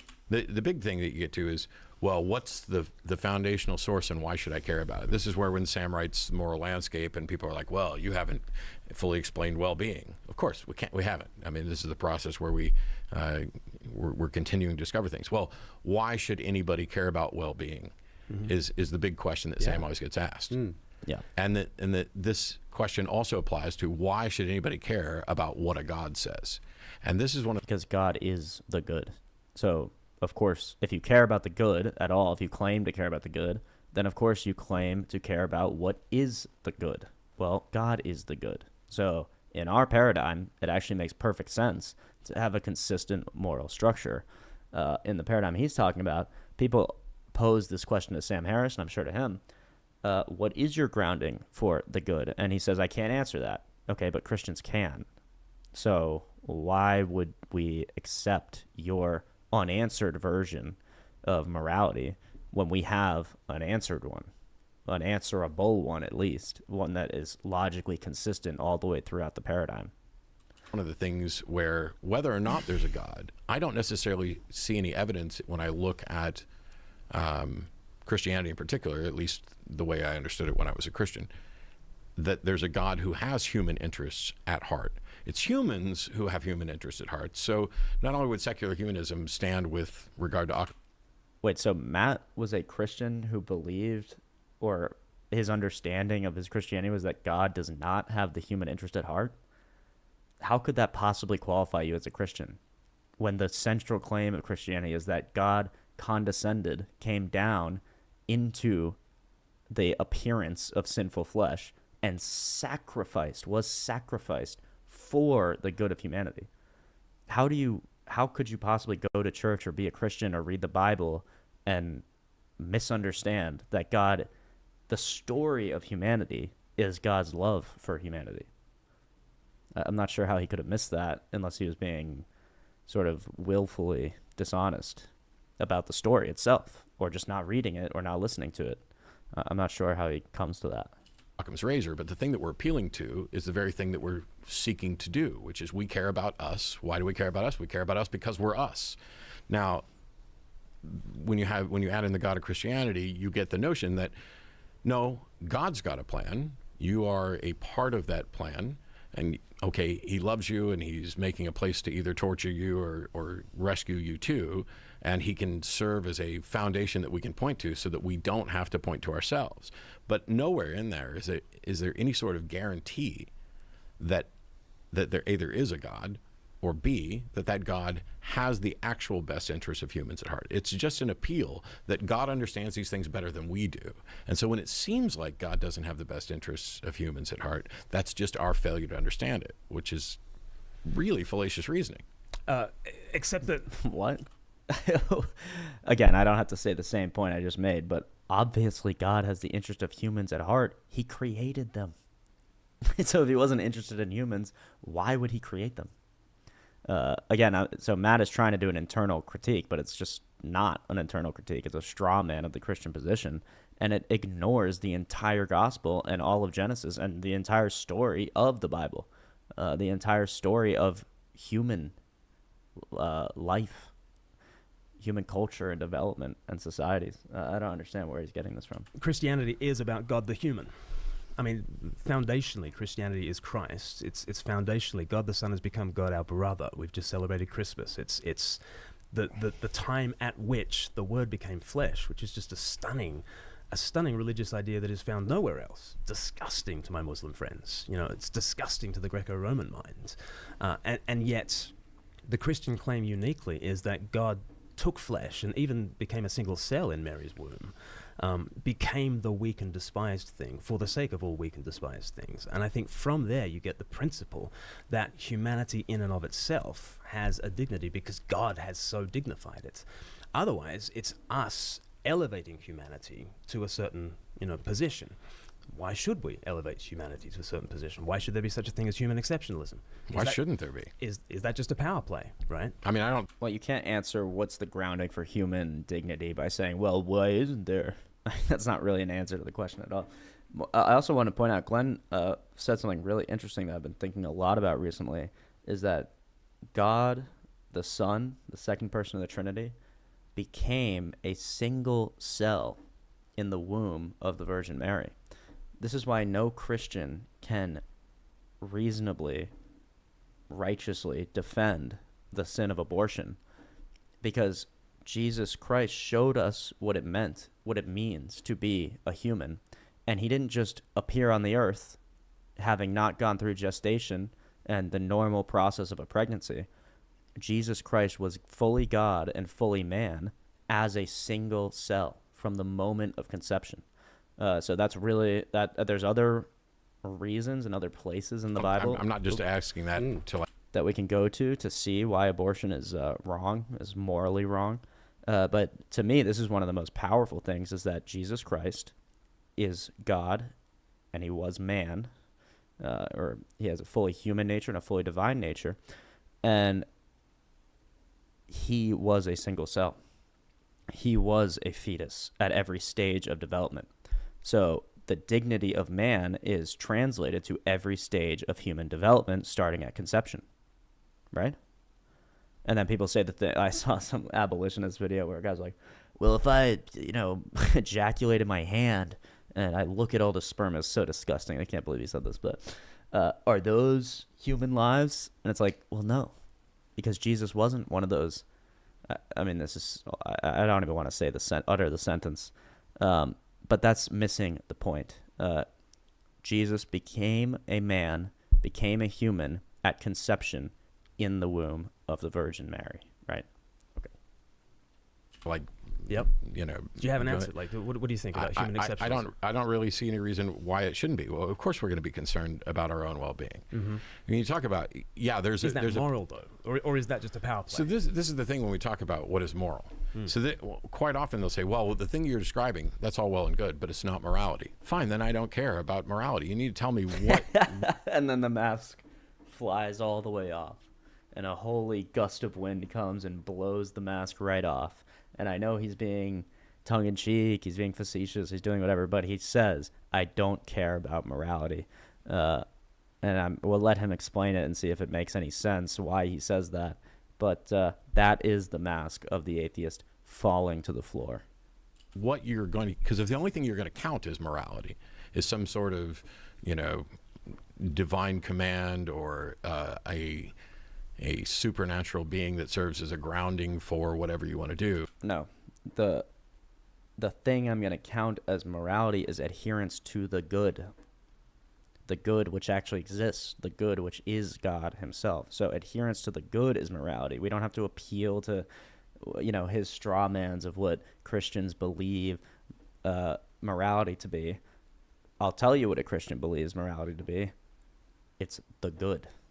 It's the affirmation of the existence of the good, and then aligning your actions and your thoughts and your beliefs with the good.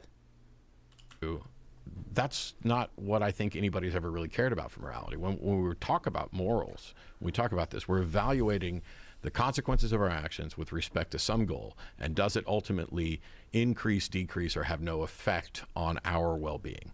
Which is why I think Sam went with well-being. I didn't used to use that. I used a different language when I did my talk. But you fundamentally agree with Sam Harris that that's something we can objectively measure through, say, scientific means, as long as we know what benefits, what generally humans want in their lives. I think you can do objective assessments, objective evaluations with respect to a standard. As far as you're concerned. You don't have an objective reason why you care about that standard. So how can you do an objective assessment if there isn't an objective reason? He just said you can do an objective assessment of something subjective. That literally makes no sense. If you're assessing something and the thing you're assessing is a subjective epiphenomenon or a phenomenon, then in what sense is your assessment objective? All it's doing is examining and making comments on something subjective. So it can't be objective, because the grounding of it is subjective in Matt's worldview. Standard, just like you don't have an objective reason why you care about a God. If there was a God, he should come along and kind of clarify all this. He did. I mean, that's the whole point. I would think that would be a duty. But the beautiful story that you're talking about, where the most powerful being comes down and becomes a cell, becomes one of the weak, one of the fallen, in order to save them. That's an incredibly nice way to package it, but I have, I guess, a completely different take on it, because the story is a little different. The story starts in Genesis, where God creates everybody, and then it all screws up, and then he tries to fix it, and it screws up, and he tries to fix it, and it screws up. It's this parade, it's this comedy of errors. And then you get to a spot where God, who's been demanding that we slaughter animals and burn them because he likes barbecue, is now decided that he's going to come down and take human form and sacrifice himself to himself for a weekend to fix everything for everybody. That's blood magic. That is sacrificial blood magic thinking, right. And nothing. Sure, yeah, blood magic, yeah, right. Nothing to do about human value. Who actually believes that? What you just described as a summary of Christianity. Who actually believes? How could what you just not? said? How could you not believe exactly what I believe? Well, that is actually the problem for the atheist, because all beliefs and all truth and all knowledge are subjective. So whatever Matt Dillamonkey just believes, well, it must apply to all of reality, because subjectivity is objectivity somehow to the atheist. Completely nonsensical, right? He goes, how could you not? How could you not? His argument is literally, trust me, bro. His argument is, the way that I perceive the world is the only way to perceive the world. It's pride, it's arrogance, it's blindness. Wait, Did God come down and become human, God the Son, sacrifice as I said, himself? God the Son became God our brother. He's still God. God the Son Okay. became God our brother. Yep. Right? But the son of Are the you a Father. non-Trinitarian? Sorry. Precisely because I'm Trinitarian. God the Son Right. became God our brother, full of the Holy Spirit, Okay. in order to unite us as family back to the same source, back to the Father. That's Okay. just basic Trinitarian theology. Did God not sacrifice himself? The Father sent the Son. But they're the same. They're not. God allowed himself to be sacrificed. God the Father sent the Son, allowing him to be sacrificed for us. It's not blood magic. It's not God. There's no Christian on earth that believes God is the one who crucified Jesus. Humans are the ones who crucified Jesus. And yet he still loved us enough to save us through the crucifixion, to convert the symbol of death, the symbol of the most horrific death, of imperial tyranny on earth, into a symbol of love and salvation for millions and billions of people. Not the same. They're part of the Trinity. Yeah, they are definitely. They are part of one, right? They are definitely part of the Are triune. they one though? They are united. Absolutely, the Father, Son, and Spirit. United. I mean, we're united at a table, but we're not one. The Father is in the Son, and the Son is in the Father, so that they are united on a level that is far superior to ours. But they are Why not does the there same need to be a person. blood sacrifice? Well, because to walk away from God, to be disconnected from life, means death, right? And in the Bible, the life is in the blood. Well, who made that rule? It's the nature of the case, don't you think? If God is life, God is a Couldn't source God of have done life. it differently? Well, if God is the source of life, and we reject life, what does that leave us with? Death. If God wants to unite with us in our death, what will he have to take on? Our death. So you're talking, first of all, you're speaking kind of metaphorically here, because I'm not rejecting life. I'm rejecting a proposition that there's some eternal life. So you are rejecting life. I'm not rejecting life. I'm just rejecting life. Okay. Because I don't see sufficient evidence for it. If there is, cool. But God, this notion, why does there need to be a blood sacrifice at all? At some point, we were running around killing animals and doing it because God loved the smell of burning flesh. No, not why. Literally, it says that. Now, while it's, I know what I think I know what part of the objection is. It's like the Easter story when atheists will say, and then the zombies rose up and marched on Jerusalem, and people will be like, "There's nothing in the Bible about zombies," but it does talk about the dead getting up out of their graves and going in there, and so it's a colloquialism to And in what sense are they zombies? refer to it as zombies. I don't think even the atheists, by and large, are thinking that we're talking Walking Dead here. But it's a shorthand to show that there's something that's potentially absurd here, an extraordinary claim that doesn't have evidence for it. This isn't even that. This isn't even an extraordinary claim that doesn't have evidence for it. This is, to me, bizarre. What is it about killing something that God needs you to do in order for God to forgive you? Because if God is the creator of everything, including the rules of how all this works, couldn't he have come up with rules that don't involve killing things? Well, I mean, first of all, the priest was many other things, but he was also your butcher, right? You would eat the lamb after you sacrificed it. You would eat the bull. You know, we still go to the butcher. We still sacrifice our animals. And we still eat the blood of Christ. We still drink and eat the blood and flesh of Christ. So the sacrifice is maintained, right?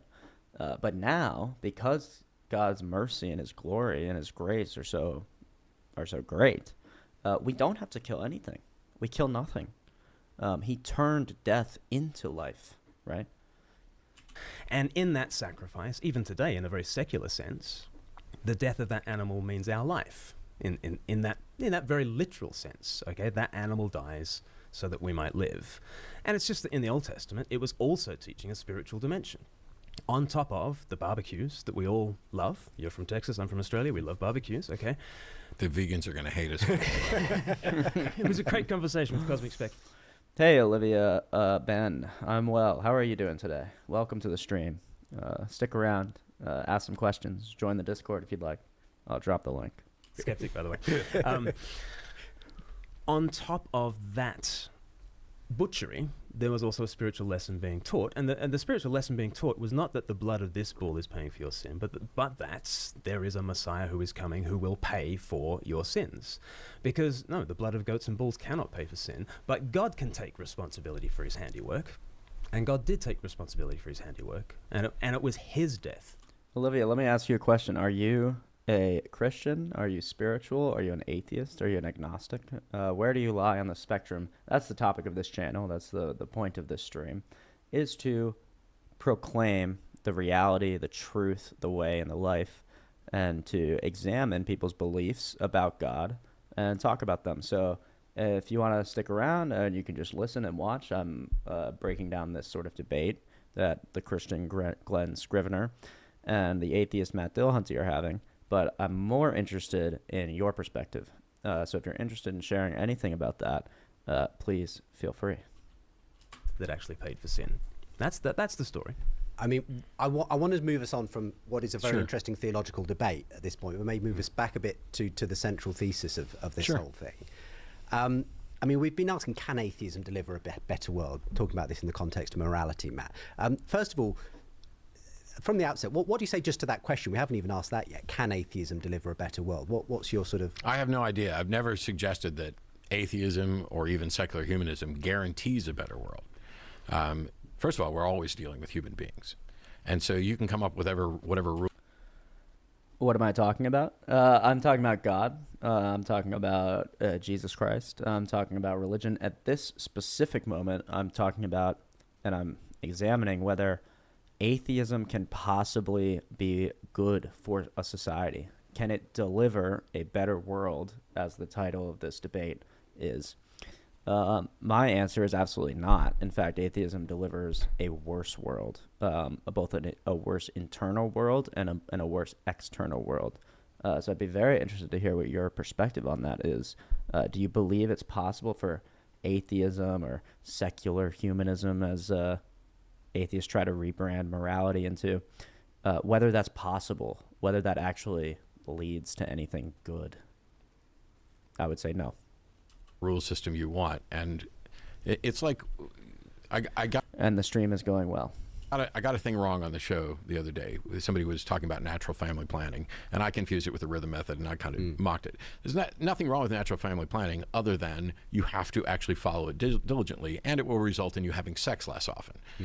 And then within the Roman Catholic Church, they are required to just abstain rather than using alternate things during fertility. I stream 3 times a week as of right now, Olivia. Yes, thank you. Any comment on the content of what I've asked you? Or, well, I'm not going to accuse you of being a bot, per se. I get the sense that maybe you're trying to sell me something, and I appreciate that. I appreciate your diligence, your hard work. You have to make a living. But it'd be better if you just said it outright rather than, platitudes. But if you're not trying to sell me something and you're not a bot, then I apologize, and welcome to the stream. I hope you enjoy it. And please pose any questions you have. There's nothing, I'm not saying that secular humanism guarantees a better world. But even if we take what Glenn's saying, even if you were to look at this as Christianity light without the God thing, I would already view that as better because A, we guarantee that we have humans' best interests at heart. That's humanism. It's the foundation of it. You can say, and you would be correct, that it's just a bold, bald assertion that we should care about humans. Okay? I have no response to that. I don't even know why anybody would want to come up with a response. There's nothing that says the world will be better this way, except for this. I did a debate in a Church of Christ, where I told them I could write a better book than the Bible, and I could prove it to them. Because I could rewrite it word for word, reverse its position on slavery, and it would be a better book. It's so foolish.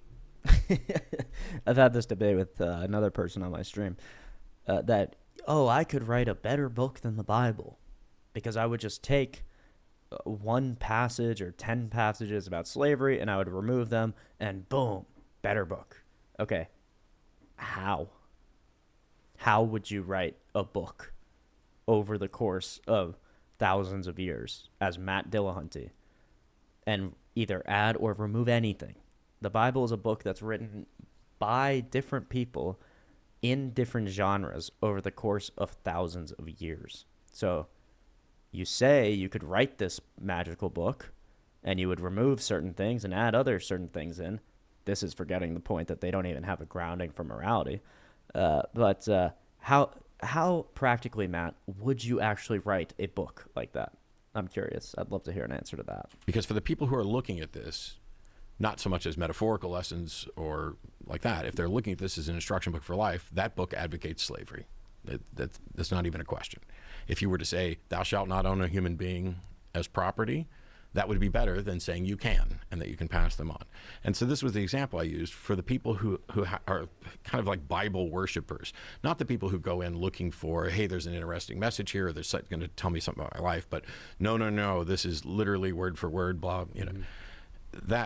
That type of mindset is probably more responsible for the harm and damage that a lot of us would lay at the foot of Christianity than Glenn's version, for sure. I mean, I don't think Glenn's pro-slavery at all. And when you start looking at things where you are finding a way to take a message that could easily be viewed as this is a blood magic sacrifice and say, well, life has to consume life to exist, and you want to kind of maybe blow off why God would have made it that way or why it had to be made that way, which is a weird and interesting theological discussion. Getting rid of those things and keeping the good parts is all I've advocated for ever.